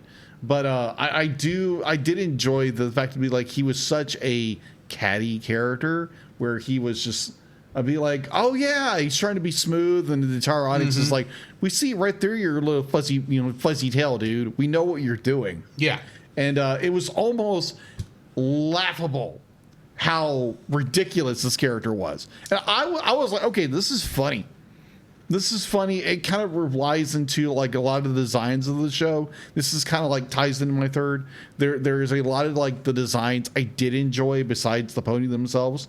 Like the other anthropomorphic characters, like the bird designs. Those are really good, especially when the Kristen Chenoweth's character, like she puts on her hat, be like, it's that very this very big suggestive designs, and I really enjoyed those. Like the Storm King, Storm King, right? Storm King, yeah, Storm King. His design was pretty good. Be like, it was a bit cheesy, but again, it's following with the design of the show. Tempest design, really well done. She stands out like a sore thumb, not including her, not her horn suggestively. It's a good design, but I think like her armor design, her her everything about it, it's like design wise is very well done. So I would say design overall. Be like you have Capper, you have the bird, the pirate birds, you have the seahorses. Their design, be like it's all designed very well for a world that's full of ponies. But yeah, I think overall, like I'm going to change that to design. The design of characters was really well done, and yeah, good job, Hasbro. Well, more Studio DHX than Hasbro, but yeah, either way, you know what I mean. Yeah. My third like for this is the main 6, which is technically should be main 7 if you're including Spike, but. As someone who watched the show, I did enjoy seeing this group of friends again. Yes, Twilight is technically the protagonist, and I've got some issues with how they handled her in this, but there were moments in here where it's like it was nice seeing the friends working together again. I guess that's one of the things about this is that all of my likes for this is like I liked this show. I have some nostalgia for this show, and the movie does good at being nostalgic for the show. And there's nothing, and this is going to come up here a bit later, but it's good at being nostalgic is not necessarily the best thing the movie could be doing. True, but I did enjoy getting to see all these characters again and being there again. I feel like I've repeated myself with my other 2 likes to a degree because I did like. I will at least talk about the new characters. Capper is an interesting character in this. I did like Princess Skystar in her little chipper moment with her 2 clam friends, or shell friends, I should say, Sheldon and Shelley. And then, of course, the bird pirates were an interesting thing to bring in. And like you said, their designs are very well done. Yeah. There's not a badly designed character in this. Agreed. Michael Pena's Grubber was very fun to watch, even if he got a little annoying from time to time. But the character's supposed to be a little annoying from time to time. That's fair. It's just on the whole, this was a nice. It's like a nice glass of lemonade. Okay, it tastes good. It's good going down. It's sweet. It's tangy in just the right spots. And as long as it tastes right, it does its job, and it's refreshing. I gotcha. And that's the thing. Yeah, I would say that's the best thing of this movie is for me is it was refreshing to watch this. It's not the greatest, which we'll get into in our dislikes, but I enjoyed watching. It was nice to return to this. I feel bad because it sounds like I'm going to start bashing this here in a minute, and I kind of am going to. Fair, but I do want to at least make it clear coming out of this. I enjoyed watching the film. It's not as good as the show was. Oh, okay. And I think that's going to be made a little more clear when we get to dislikes. So, yeah, my third like is it's refreshing. It's refreshing to see this fun of a movie and getting to go back to a TV series I liked without having to rewatch the whole series and deal with some of the things that come up with that. Right. Fair enough. So, shall we get into dislikes? Yes. I want to go ahead and get this one out of the way, and then I'll let you do yours. But got it. This show is painful. This is the first one of these tie-in movies that we've done. Mm-hmm. It's not the first one we've done where it happens in the middle of the show. Right. Because that technically would go to both He-Man and World's Finest as movies that... Well, and technically Batman Mask of the Phantasm, and we've done a couple of these, but in all of those, the characters that were all of the characters were introduced to the movie audience. Yeah. When we were talking Wednesday and you were telling me your first reactions to this, obviously you didn't go into a lot of it because you wanted to save it for the show. Right. Which is fair. I remember thinking, yeah, there's stuff, especially when I rewatched, there's problems with the film, but I wasn't able to put my finger on it. That's fair. On what the issue was. Because I was able to follow it, but then I watched the show. That's fair. And when you said you had some problems with it, got me to thinking, okay, let's back up and reapproach this from the point of view of someone who's never seen the film. Or someone who's never seen the show. Because as a movie, you are selling to a different audience. There's a high chance that people who have never tried the show before and want to try something connected, they're going to go to the movie first because there's no... You can easily watch a film without having to really invest a lot. And you can kind of get an idea of what something like this is. Yeah. The movie expects you to have seen the show. Yes. And that would be fine if they at least gave us a scene to say, here's the characters. Here's who these people are. Here's why these 7 characters who couldn't be any more different from each other, here's why they're friends. And I'm not asking for a whole lot. I'm asking for them to redo the beginning, the first couple moments of this movie, because here's what problem one of those deleted scenes actually explained why Twilight was the Princess of Friendship. Ah, not a whole lot, but it did at least go into some depth. Got it. And I'm thinking if you started there, had the fly into the to Canterlot for them setting up for the festival. But then have at some point as you're getting settled into that area, someone say, "Hey, has anyone seen Twilight and her friends?" And say, "Oh no, a friendship problem came up outside town. They're taking care of it." It says, "Oh, surely everything will be all right." And then you do a smash cut, to them, like, I don't know, just for fun. We'll say they're fighting Lord T-Rex as a nice little throwback to the very first movie, since T-Rex came from that movie.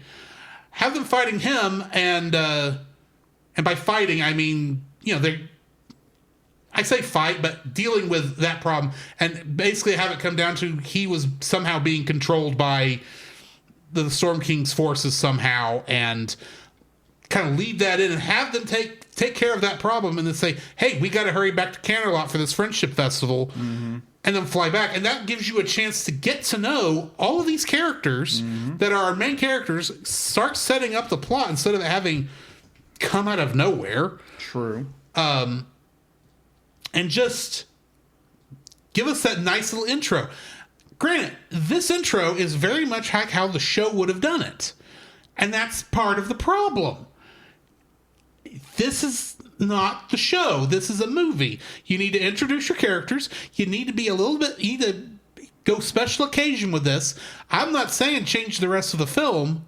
I'm just saying change this opening to give us a little bit more. Let us start this film with a bang and get people interested in it, show some excitement. So that way, in a very short order of them doing this kind of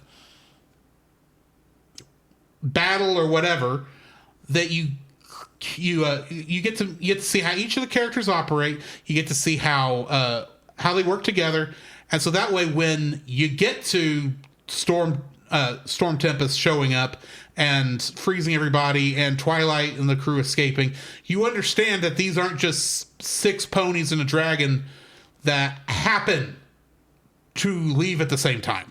That there is a bond between these characters, and you get to know who these characters are before the adventure starts. Because I knew exactly who these characters were. You didn't. Exactly. And that kind of, the fact that there is that, you should have been able to enjoy the film as much as I did. Maybe not quite as much without the background, but at least have more of an inkling of what was going on. than coming in like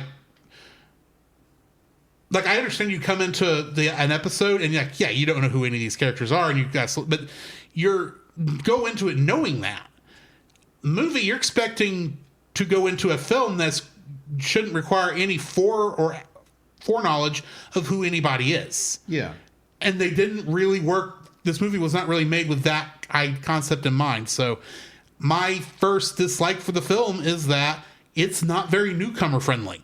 Agreed. For a show about, made for little kids who aren't necessarily going to remember everything. Sure, they may not need that kind of information, but you're selling to two groups always with Gen 4. The original demographic and the adult demographic. You've got to sell to both. And unfortunately for the second demographic that would have been trying My Little Pony out for the first time with this film, you let them down.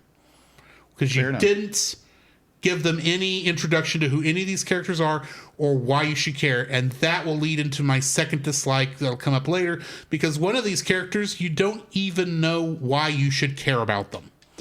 But we'll get into that in a minute. What is your first dislike? My first dislike actually leads out of my first dislike.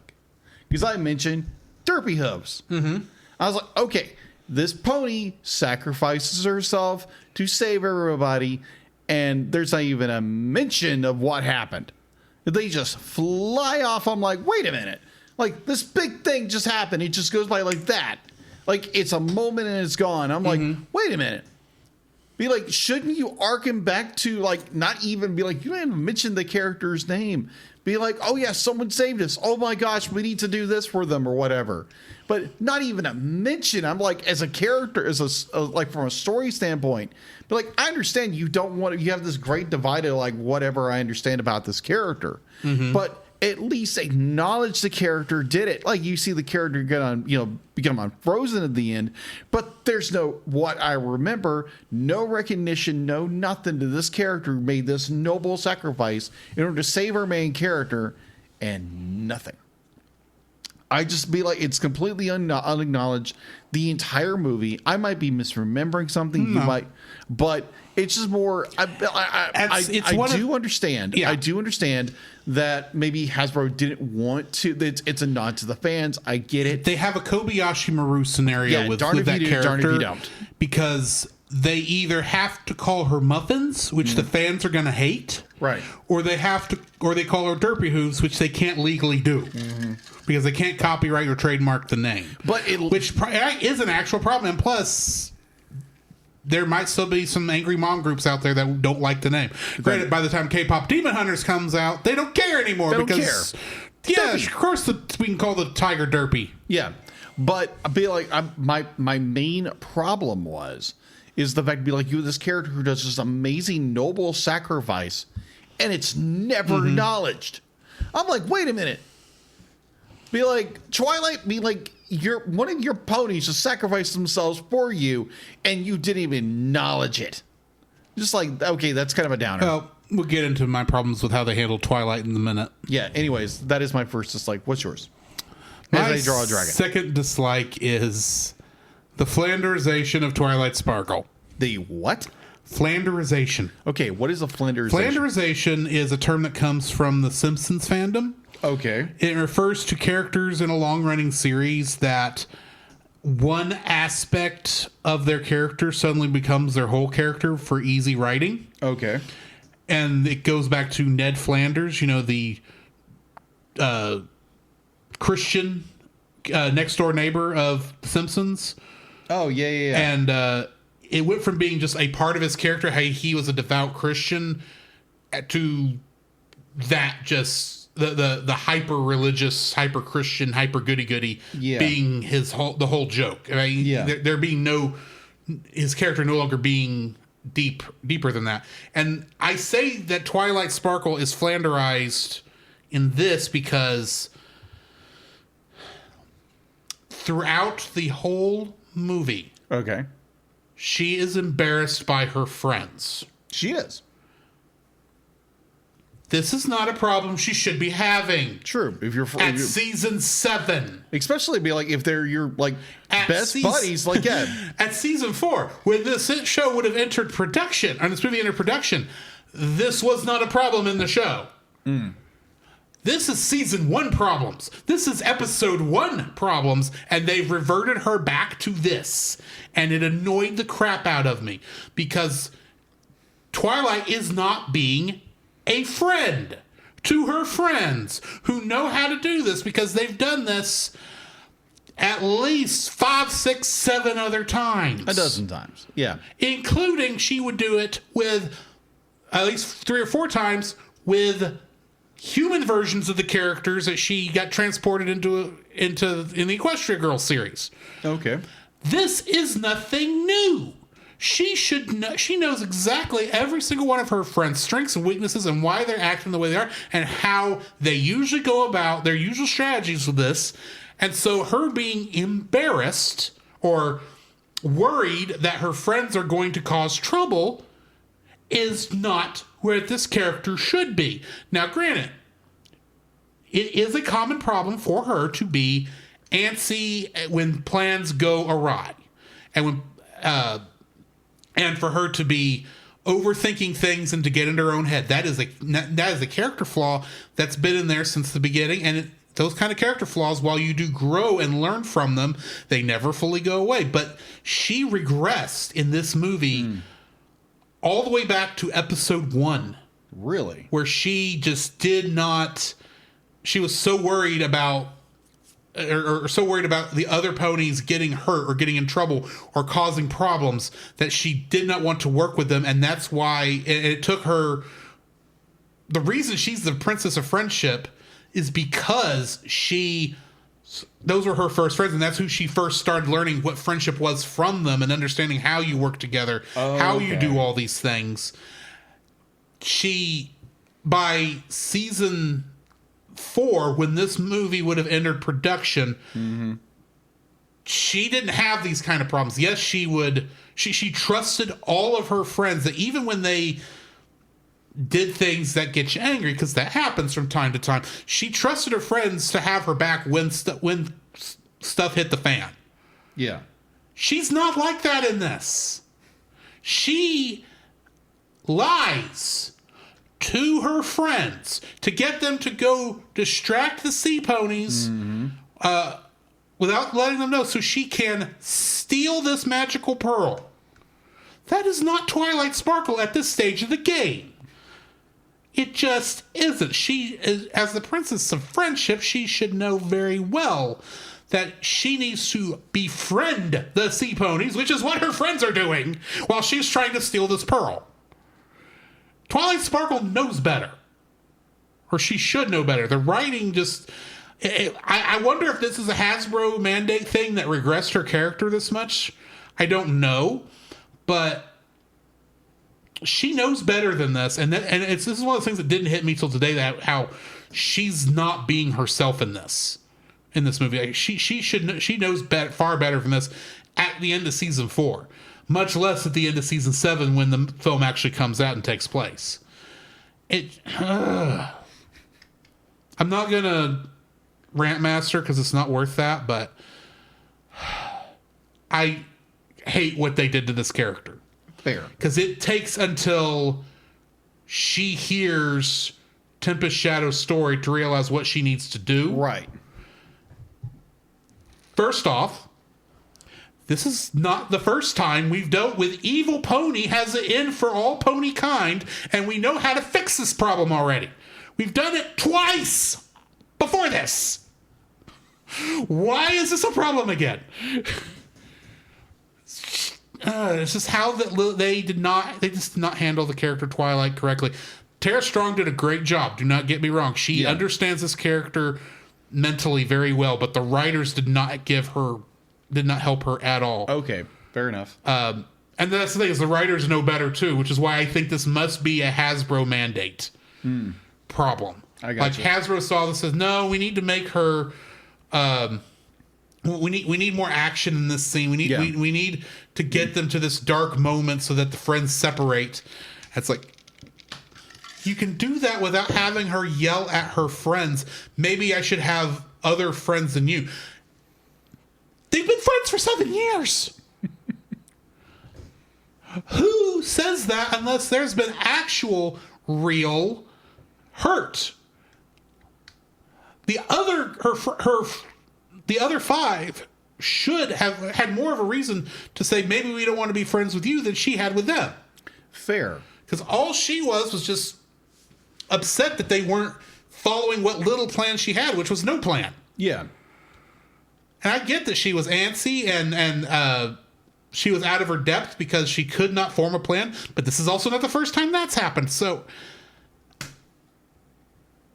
I do understand to an extent why the character acts this way. it's character assassination. Okay, fair enough. But understanding from strictly watching a movie without context of anything else, I understand why she's stressed out as much as she is because she's in charge of this event, this and this and this. I understand she's stressed, but at the same time, I'm not condoning her actions or the character's actions, the way she behaves around her friends.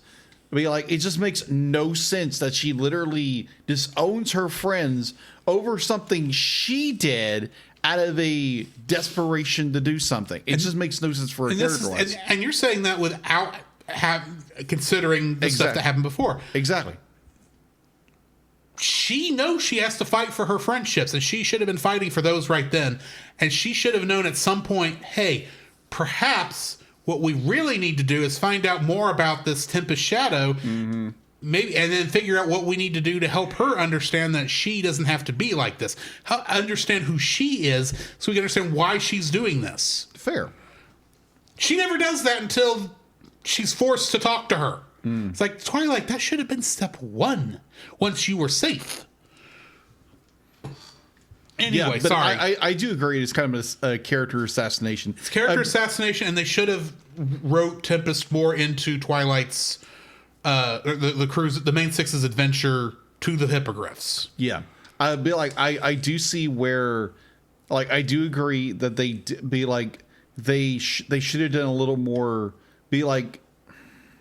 Again, I don't know all the context. I don't need the context to it, but I think story-wise, it'd be you have this moment where it's like, yes, you have a character who's under a lot of stress. She doesn't know what she's doing. And she is a bit embarrassed by her friends. Okay. But again, to literally snap at them for trying to tell you, be like, hey, you should have trusted us. Yeah. Instead of using us and you snap and be like, I don't want to be friends with you anymore because you didn't follow exactly what I told you to do. And admittedly, you're the one doing the the bad deed. You betrayed us, and now you're going to say I don't want to be friends with you. It's like, okay, that's kind of a low blow story wise. Be like, it should have been this is your main character. Be like, should have rose above it, but she didn't. Or here's the thing: I almost am fine with them even having the scene where they are backbiting against each other in that moment, because a lot of crap just happened. They're naturally angry at each other. Yeah, exactly. It should have fixed it. She should have, when she realized what she said, there should have been more acknowledgement on her face. That's like, I didn't actually mean what I just said. Yeah, because the way they animated it, to do that, but the way they animated it really felt like Twilight meant that. Yeah, and there was no reason for her to mean that in the context of the story we had. Yeah, I think from a story wise, you have characters who get blow up on each other. They say things they don't mean. And it should have been the acknowledgement, okay, I said something, and you heard that horror that I said that. Yes, and we didn't get that moment.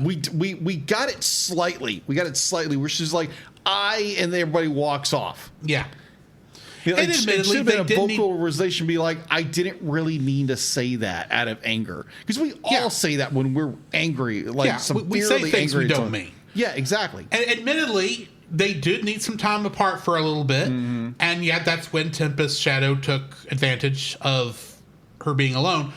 And admittedly, the others did point out, it's like, hey, we probably should go back to Twilight now. Probably. And it's like, okay, y'all at least are understanding, you're angry and you need some time apart, but we got things to take care of and to do. It's just, it felt like that moment, it was just so not right. It's like something about that where it's like at no point do we see, we didn't see Twilight's strengths before that point. Okay. Fair So enough. her fall and saying something like that, I don't think had the impact it needed to have. Fair But enough. anyway, Yeah. what was your second dislike? My second dislike. Hold on. I was pretty certain you were bouncing off of what I was saying I earlier. was just bouncing on what you were saying. Yeah. I didn't figure that was your second. No, it wasn't. It wasn't.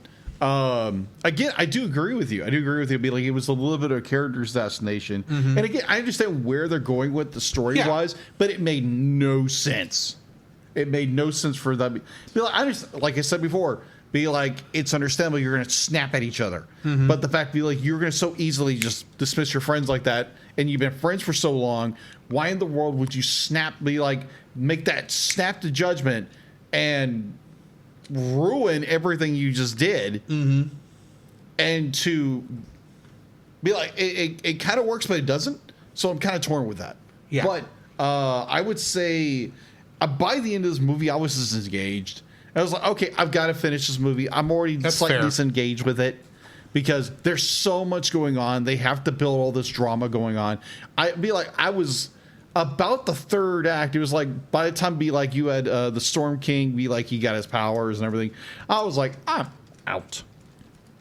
I was already disengaged. To be like, I was like, can we fly home at this point? Can we be done? And again, be like, the story was interesting, but at this point, I was on my phone. You were done. I was done. I was done with this film. Be like, I was literally on my phone watching it, and I was like, okay, cool. Oh, okay, that's what's going on. Okay, I've been there. I was There's just been a done couple with it. movies we've done that I've been like that with. Yeah, but I think it's just more like there was just so much going on, and just I'm like, okay. At one point, I think it was just right after the little snafu of Twilight Sparkle blowing up on her friends for something she did. And I was like, okay, I think I'm done with this. I think I'm done with this story. But obviously, I got to finish it for the movie, for the review. But I think at that point, I was done. That's fair. Yeah. So, be like, again, it didn't hold your interest. It did be like, it lost my interest fairly quickly. To be honest, it lost my interest very quickly. But there were reports where it was like, okay, that's cool. Okay, the rainbow boom, whatever. Okay, that was interesting. That was done at the wrong point in the story, in my opinion, but whatever. But, okay, understanding story-wise, because you have a character who gets excited very easily. Yeah. Oh, yeah, I'm going to do this. And be like, and understand where our main character is going. Be like, yeah, don't do that. You're going to blow our position. And, of course, it does. And, again, this movie's very predictable where it's going to go. But I'll get to that in a minute. But what's your third or second? My third. My third dislike for this, there's too many fumbles in terms of when to do stuff. Okay. You mentioned the Sonic Rain Boom a minute ago. That should have been in the climax of the film.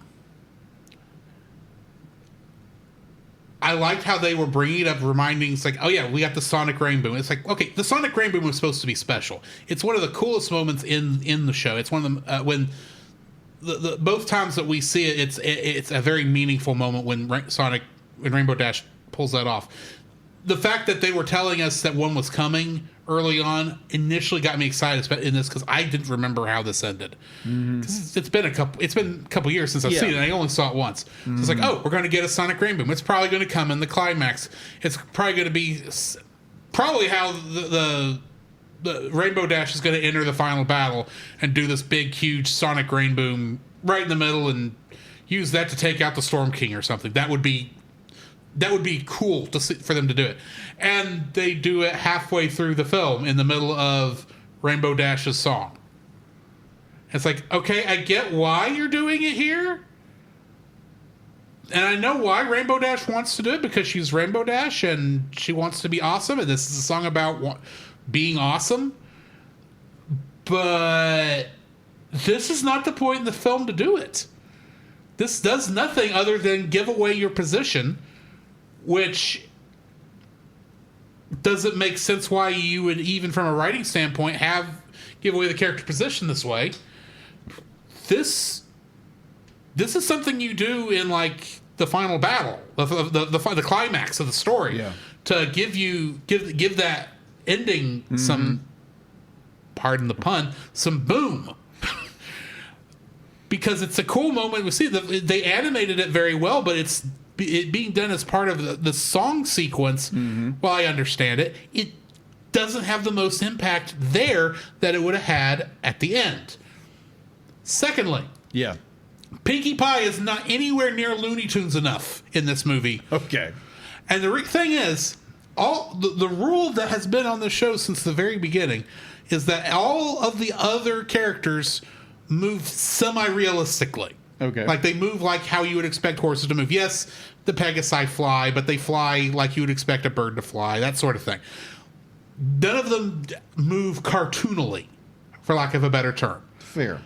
The difference is Pinkie Pie, because she's crazy. There's a reason that she's the one who gets to break the fourth wall. She's the one who gets to make the jokes staring at the camera. She's the one who gets to hold elements of the border from time to time. She's the Looney Tunes character, for lack of a better word, because she's got so much energy. She just should be popping off all the time.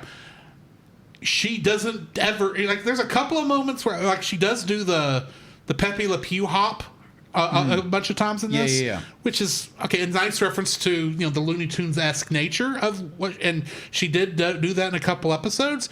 But there is not a point in here where granted, I don't want them to go full Deadpool with her.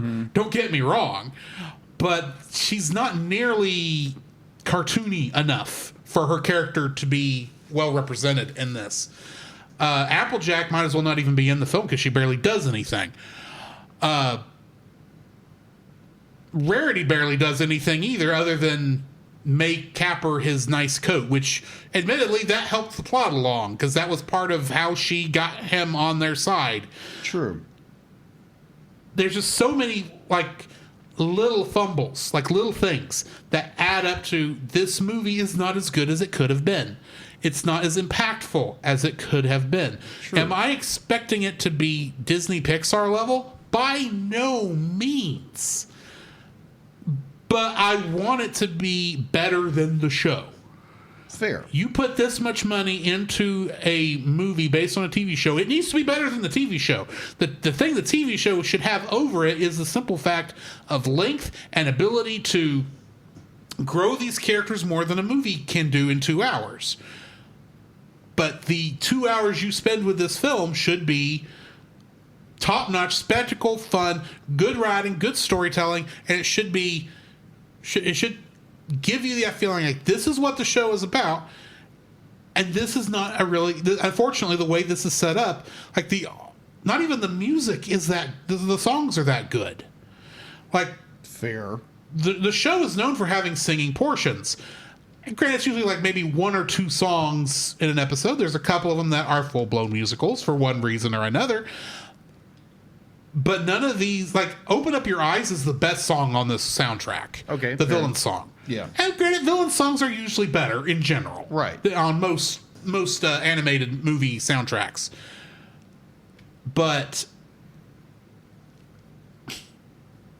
it doesn't even hold a candle to half of the songs from the show. Because it just doesn't. I'm sorry. It's just, there's so many instances, little bitty things that add up to this is not as good as it could have been. That is true. Should have been better.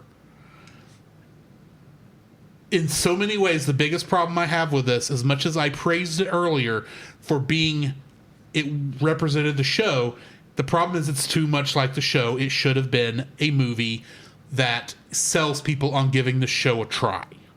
And I don't think it does that very well. Okay.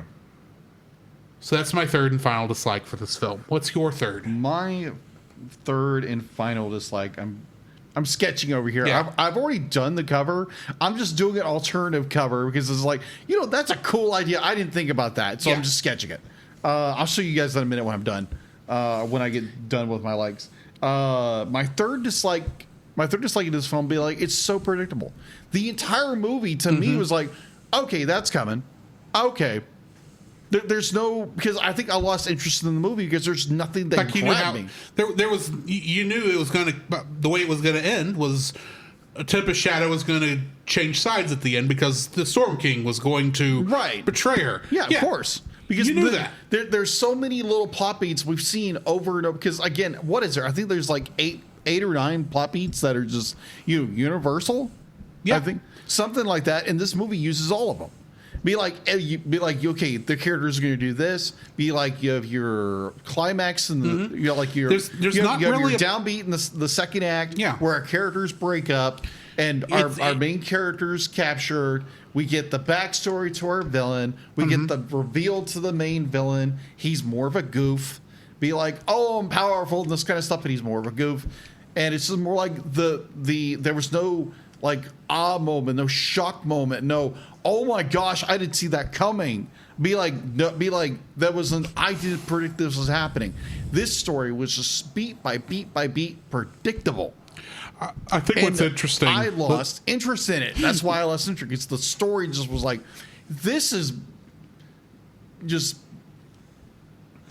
shot. Be like, I don't know how to describe it. It's just more predictable. It's predictable. It was such a predictable story.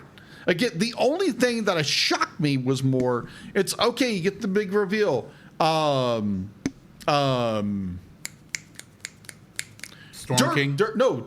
Like that noble sacrifice. That was the coolest moment of the movie. Yeah. Everything else is like predictable. You go into a lane you don't know. Oh my gosh, you run into a character who's trusting. Oh my gosh, he's going to try to sell you out. It doesn't work. You escape. Oh, it's paint by numbers. It's paint by numbers kind of movie. Story. Be like, that's it. It's predictable.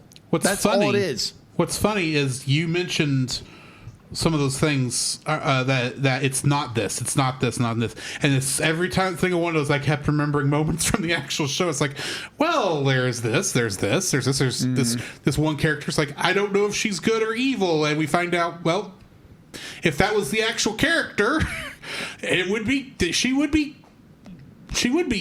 She's normally good, but she's acting funny. It's like, because that's not the actual character. Yeah, and there's just. The show is so much more interesting than this movie. Fair. That's what it comes down to, at least the seasons I watched. I don't know how it ended. And I probably should go back and watch the last couple seasons just to say I finished it. But yeah. This movie it's not bad. It's just, well, I know the right thing to say here. Play here. He ain't half bad. Ain't half good either. And I hate that because Fair. This was one of the last things I watched before I quit watching the show. Yeah, fair enough. This is what 2 seasons of build-up behind the scenes led to. And it's pretty. Don't get me wrong. The effects are nice. The animation is spectacular. The story is dull. Mm-hmm. It's just not as good as the show was. It's not as interesting. And I can say that at the time, that's kind of how I felt at that point too. I wasn't sure that's what it was because I was just so happy to see these characters on screen and the feel of that felt like a classic pony adventure. And it really wasn't until I talked to you Wednesday that I finally realized the problem is it's not the show. Mm-hmm.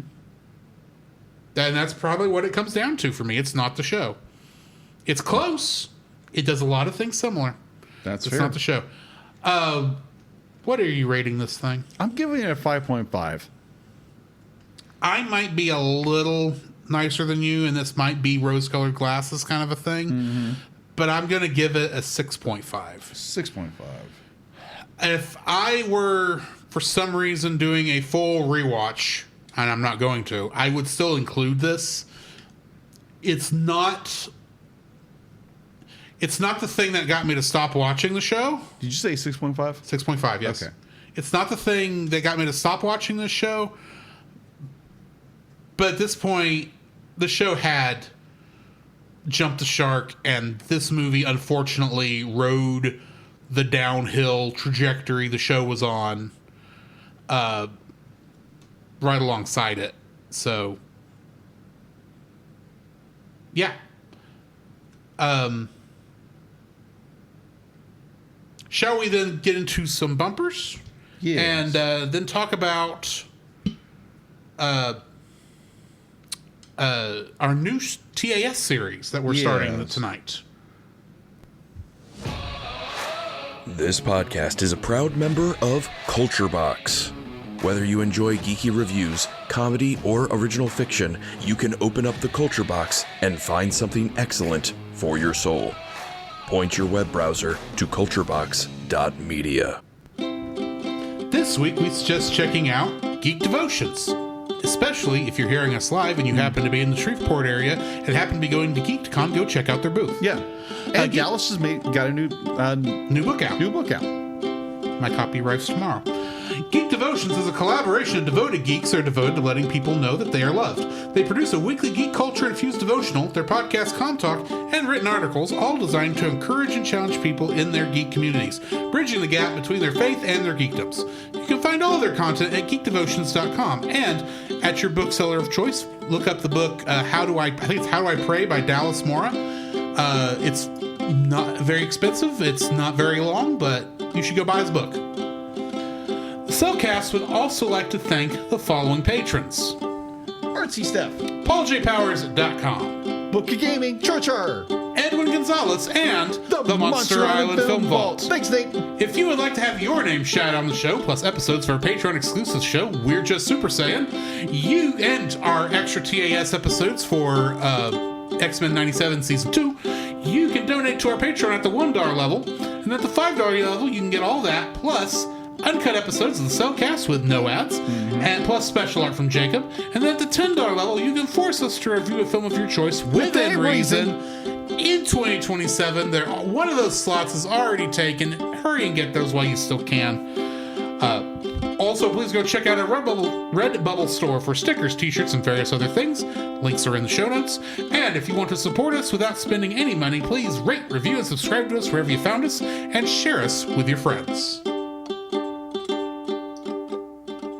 Listen up, Runt! Today we're going to commence your intense training under me. But wait, wouldn't that cause horrible muscle degeneration for somebody my age? Crippling me for years to come? You're a wordy little bastard, aren't you? My mom wants me to become an Nerd! What? Anyway, I figured to unleash your hidden potential, I'd have to put you in immense physical danger. So I'm gonna throw you at that mountain. Actually, that looks more like a Any second now.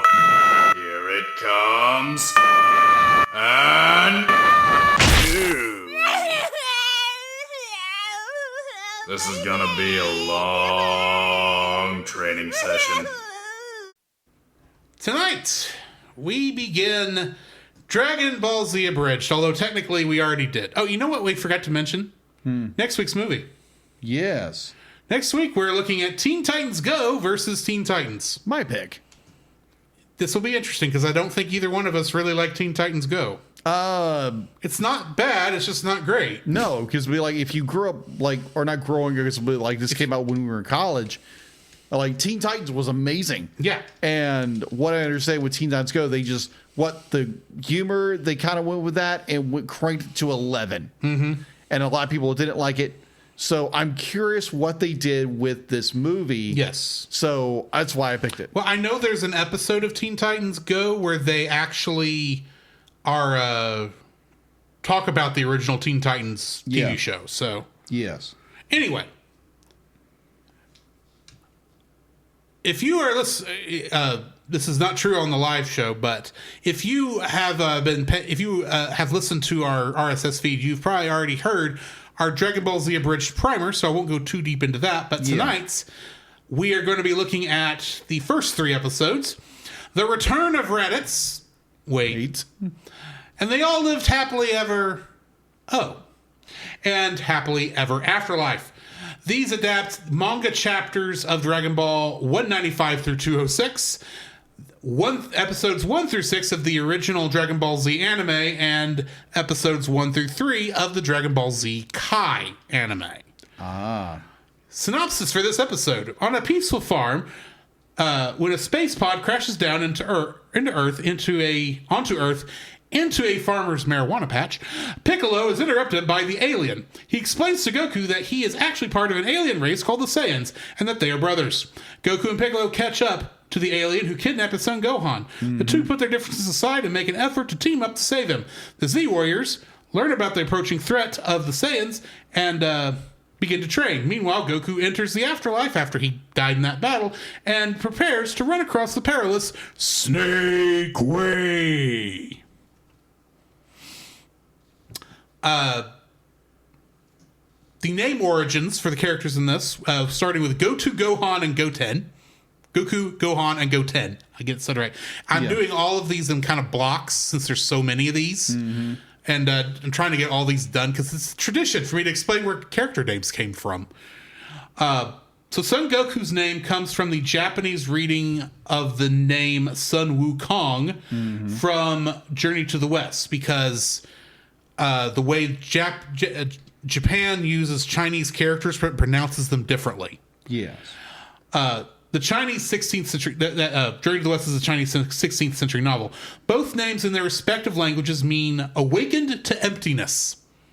That almost explains a lot about Goku right there, doesn't it? Yeah, you're not kidding. Son Gohan was named after Goku's adopted grandpa Gohan. In Japanese, Gohan means cooked rice. With the family name Son, Gohan's name ironically means awakened to cooked rice. And Son Goten, who we will not see for a very long time, his name actually means awakened to the heavens. It's actually a throwback to Goku's name. Oh, okay. More of a one. Goku's father-in-law, the Ox King, his Japanese name is Guimao, is derived from another character from Journey to the West and directly translates to Ox Demon King. So very literal name on that one. Gotcha. Chi-Chi, in context of the show, her name might mean udder, since she's the princess of the Ox King. Because her name is actually the Japanese baby word for milk, specifically that kind of milk. Oh my gosh, I did not think that. Wow, okay. Yeah. Poor Chi-Chi.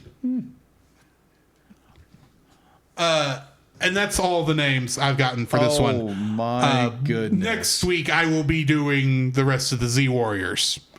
The main Z Warriors. I gotcha.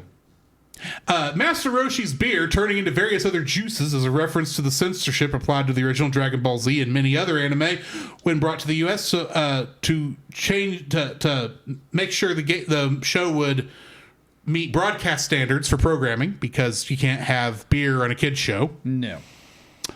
Oolong mentioning that you could wish for panties refers to the very first wish of the Dragon Balls made in episode 12 of the first anime, when he didn't wish for Bulma's panties, and in the American version he just says the most comfortable pair of underwear. But yeah, definitely more comedic at the beginning of the show. Oh my goodness. Of the original show. People mistaking the Dragon Balls, when they first hearing about them, as the Dragon's balls, is the oldest joke in Dragon Ball, made by Akira Toriyama himself in the very first chapter of the manga. So if anyone who thinks that joke is original, you're wrong. Oh my goodness. Wow. We have the beginning of several running jokes starting in this episode, including the Krillin owned count. Oh, in this case, he was slapped through a house. Yes. Too soon. Them saying too soon after someone says something. Mm-hmm. And then Piccolo not being able to pronounce the name of his signature attack, the Makan Kosapo. Yes. Or as we know it in America, Special Beam Cannon. And Goku saying that Piccolo might be a Yoshi. Yes. And Piccolo calling Gohan a nerd. I should mention the other. I think there's 2 other Krillin-owned counts that happen in this, including a very poor one in episode 2 where Roshi tells Krillin to shut up, and that counts. And then I can't remember what the other one is. The third one may be later. I don't remember. Either way, the song Piccolo is humming is Mana Mana, made famous by the Muppets. And lastly, the Z Warriors is a term used by the American anime to describe our heroes in the English dub. In the Japanese version, they're called Dragon Team, but not in the context of the manga or show. Literally just on chapter pages when they're introducing characters. Really? Yeah. Huh. So, what are your thoughts on these first 3 episodes? Oh my! Which I will say, they are the 3 weakest episodes of all of Dragon Ball Z Abridged. Oh my goodness! Understanding where they're coming from, a new start. They're all new to this sort of thing. They're all new to it. They were just making funny videos on the internet. They didn't expect it to go anywhere. Exactly. Yeah. So the fact to be like the audio quality is vastly either it sounds like they're speaking through like some kind of tube, or it's like okay, the person has a good mic or whatever. Lanny Pator's mic is probably the worst one in this. Probably. Because he does sound like he's talking through a tin can. It does. There are some of the jokes that land. It's like, okay, that joke didn't make any sense.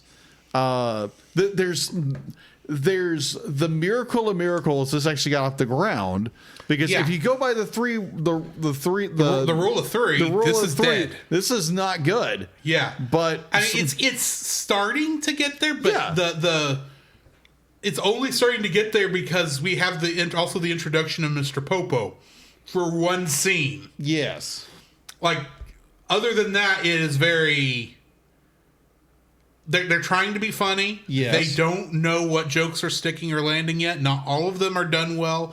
The worst one to me is the bit where Raditz has a different voice actor, and they fight about it off screen, and then it changes to another voice actor. Yeah, that was a bit weird. It's odd. It's not. It is. I want to say honestly, I think it's the worst joke in all of Dragon Ball Z Abridged.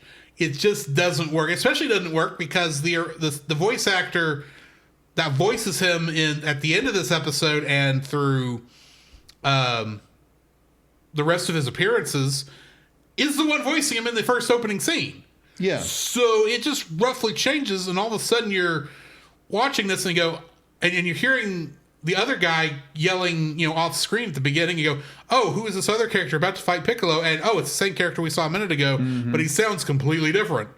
Why? That doesn't make any sense. It's more confusing than anything else. Yeah, agreed. It is slightly confusing, but it's like like I said, some of the jokes don't land. The Krillin own count I always thought was funny.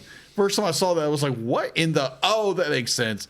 And it just keeps going and going and going throughout this entire series. But this is a very rough start for our boys at Team 4-star. Let's get that right, Jacob. But I like, it's good for someone who's trying something new. Again, this is like what, 15 years ago ish. 15 years ago ish. Yeah. But be like, for an effort for people who are just starting out, they probably don't have the best equipment, and they're trying to do something never done before. Abridging was. I mentioned this in the primer, but abridging was very early on as a thing at this time on YouTube. Like, this is like one step above what they called YouTube poop. On there. And so some of these people were on different things, like Lanny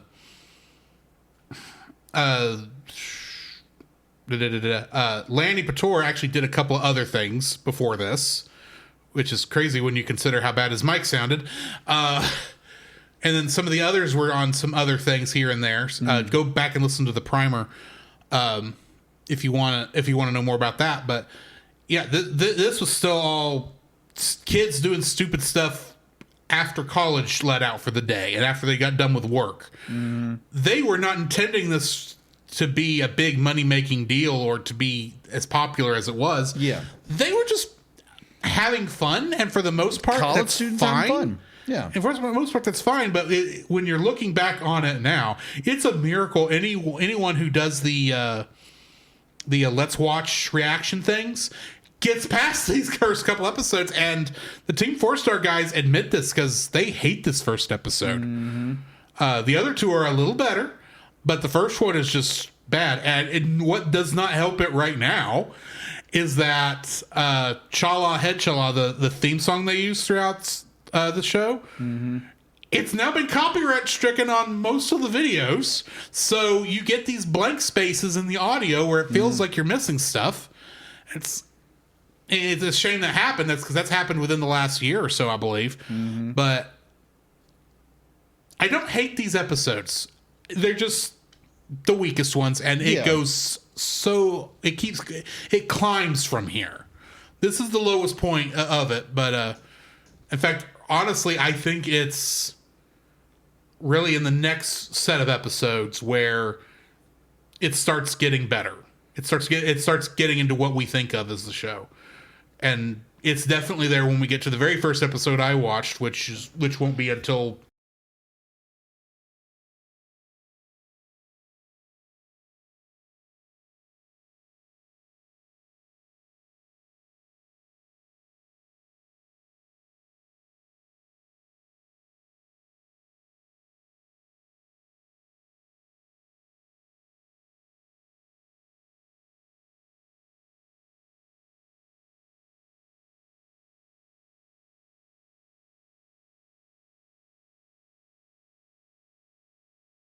to Cellcast episodes from now. Oh. So, anything to add before we start moving toward the outro? No, actually, because again, I don't think I started watching this until I think,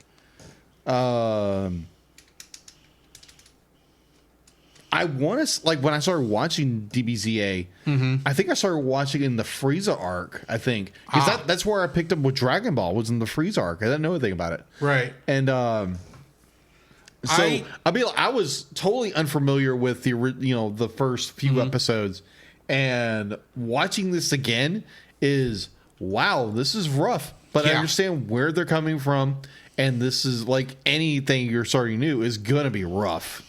It's not going to be polished. Yeah. So I started it after season 1 of DBZA finished. I was visiting a friend's house, or friend's apartment, and his roommate started laughing his butt off hard. And of course, we had to find out what he was laughing at.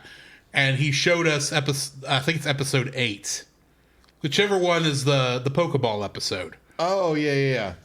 And I still love that episode. That's such a good episode. Like later on, I went back and watched the whole thing from beginning to end. I go, wow, this first episode's pretty bad, but it gets better. Yes. It gets better, and yeah. Next week on this segment, we're going to be looking at the episodes Snake Way to Heaven, Vegeta Kills Bugs Dead, and lastly, No One Ever Listens to the Magical Dragon. So join us next week for that, along with Teen Titans Go versus Teen Titans. But I guess join us next week for that. But in the meantime, this has been Drew. This is Jacob. And we'll catch you in the next frame. To follow Jacob and Drew's individual internet exploits, check out the Linktree links in the show notes. You can email us at thecellcastpodcast@gmail.com. Follow us on Twitter or X @cast_cell. Follow our Facebook page, The Cellcast Podcast, and join our Facebook group, The Cell Nation, our YouTube channel, Cellcast, and our Rumble channel, The Cellcast Gaming.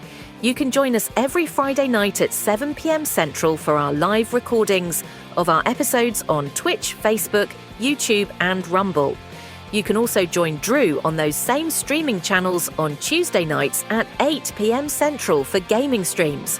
You can listen to our podcast on Apple Podcasts, Spotify, or anywhere else fine podcasts can be downloaded from. Please rate and review us where you found us. Our theme song is Drop and Roll by Silent Partner. Our bad movie theme is It's Party Time by Gregory Snegoff, with additional audio from the film Titanic: The Legend Goes On, and remember, that's Cell with a single L.